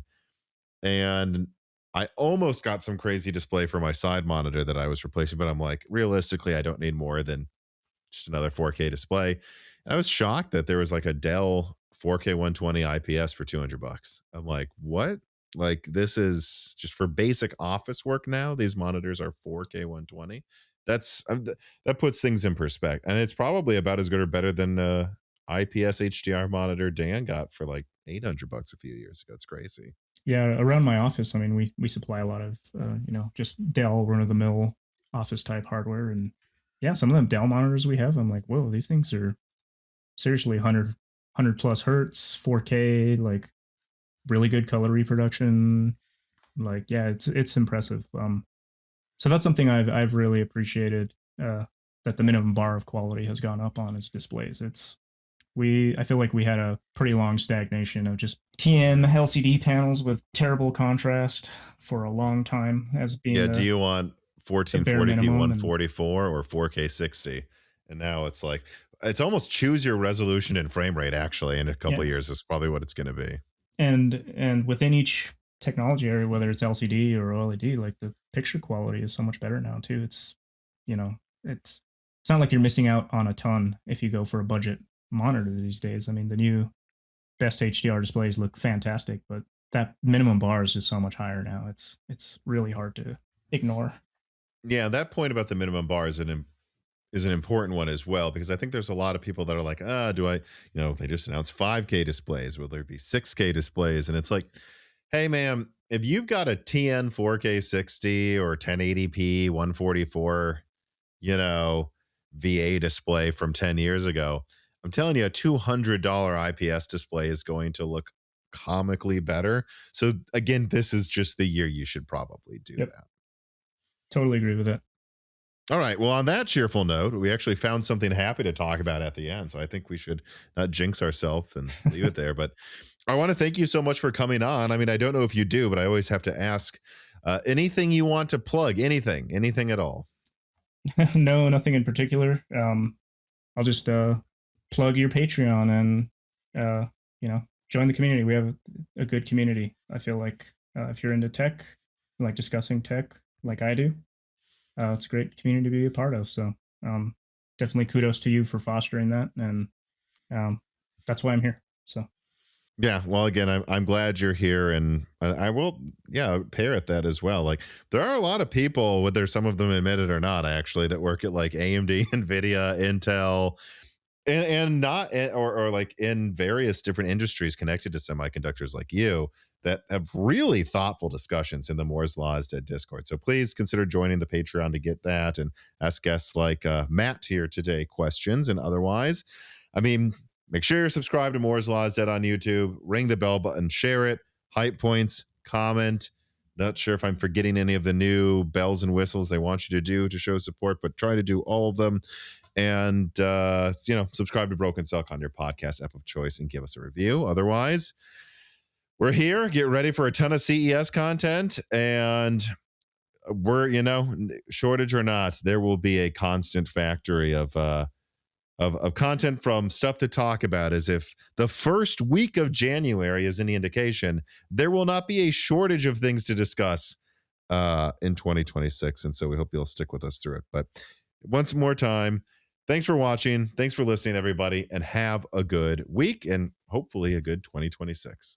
This podcast was brought to you by the YouTube channel and website Moore's Law is Dead. Moore's Law is Dead and Broken Silicon are trademarks of their creator, Tom. That guy is me, and I am indeed the creator, editor, writer, and showrunner of Moore's Law is Dead podcasts, videos, articles, and other media. However, it's not just me. Moore's Law is Dead is a team, with Broken Silicon co-hosted by my brother Dan, audio editing by Gerard Cortez, renders being done by the industrial designer Jean-Philippe Clermont, and special assistance is also provided by Carmen Cry and Carrie Nosugada as well. Find all of our information at www.mooreslawsdead.com on the About/Support page. In the event you do want to hire me for consulting work, hire Gerard for audio work, hire Jean-Philippe for industrial design work, or you're interested in working with Carbon Cry or Carrie Nosugada as well. You can also find our long-term sponsors on that page if you want to show them some love for putting food on our tables. Or you can also mail us some love. You can send letters or hardware donations to the following address: Moore's Law is Dead, P.O. Box 60632 in Nashville, Tennessee, zip code 37206. Although, to be honest, the best way to show Moore's Law is Dead some love is to support us on Patreon. Patrons are what makes Moore's Law is Dead content truly possible. Every month, and really every day, depending on who you're talking about, me, Gerard, Dan, and Jean-Philippe are working tirelessly to provide a steady stream of content that we could not keep doing unless we knew the work was possible without being reliant on sponsors dictating every little thing we put out. Don't get us wrong, we love our sponsors, but we love directly working for you, our fans, much more. If you have any extra money, even a couple free dollars a month, consider supporting us directly on Patreon. Those couple of monthly dollars will get you access to the exclusive podcast Die Shrink, voting on subjects of future podcast episodes, the ability to ask guests questions, and of course, access to the Moore's Law is Dead Discord full of like-minded people who I am sure would love to meet you. I am one of them. Additionally, higher tiers get access to early, ad-free episodes of Broken Silicon, the ability to ask questions in all Broken Silicon episodes and Loose Ends live streams ahead of the recording, and the entire back catalog of Moore's Law is Dead podcasts, in addition to having thanks in the credits of videos and podcasts depending on the tier, with other perks available as well. And hey, if you cannot afford to support us directly every month, please do share Moore's Law is Dead videos and podcasts with friends and family, and on social media and websites like Reddit, and give Broken Silicon a 5-star review on Apple Podcasts or your preferred podcast app of choice. All of this does really help us so much. But like I said, this podcast would not be possible without the patrons directly providing predictable and reliable support every month. And so now it is time to give a personal thanks to the greatest of the fans. The following supporters are at the 10 gigahertz or higher supported levels: Brad Medlin, Drita Foles, EJS, Daniel D, Nicholas Buckner, Toka, Aaron Close, Jan Rauner, MJB1, Daniel Hyde, GZ Ziggy, SNES Chalmers, Jem Ferreira, Valcom Alev, Jensen Wang, Sarcastro, Press AI Blocks, Chris Rich, Al Buma, Heaven Dingle, Shredburb, Sammy Malas, Chris Thenos, Curry King 3, The Boss, Haas, Tommy, Jonathan, Jake Dude 23, Jake Martin, Zlicky, Gamers Unite, Ian Clifford, Meat and Pork, Tim Robb, Travis Gooding, Amiable Chief, Winwang, Should, Zoot Suit Taylor, Mads, Patty Cakes, Greg, Michael McGee, Stephen Coates, Mark Mitchell, James Anderson, Mark Raidmaker, Salty Internet Pirate, Henry Zhang, Wesley Sager, Cameron, Michelle Pell, Hexapuma, Teak Autumn, Reginald Ari, Winstar, Little Germany, James I. Raider, Shay, Milton, Brett Jones, Chuck Glidden, Stephen Dick, Mac Daffy, Justin Bussell, Austin Haggerty, Joe Foot, Brian Scanlon, Harlan, Matthew Cassels, Brian Wright, Slushpod, Jansen Angima, John Swin, The Forbidden Juice, RV Racer, Bing Bong 3, Solarized 80, Elbergun, Kikum, Dan M, 1988, Sprutnik, Brian P, Hudat 42, Cornster 671, Penta Winta, Omega Doge, Hugo, Ander Keevy, Mr. Tiger, John Wick Boomstick, Penguins Love AI, Porcelain Oats, Smash Axley, Nick Zuzmania, Karim Al Masri, AI Soldier 789, Rye Hill, Chi Bowles, Bespoke exclamation point, Kevin Kuntz, Manolis Ragkusis, Fred Berger, Jonathan Harris, Kellen, Raichel, Kainush Kagani, Zabir Ahmed, Johnny Trans, Josh, RKEO, RK0, Zephyrin, Angel of Cake, and of course, thank you to Sahara for the music.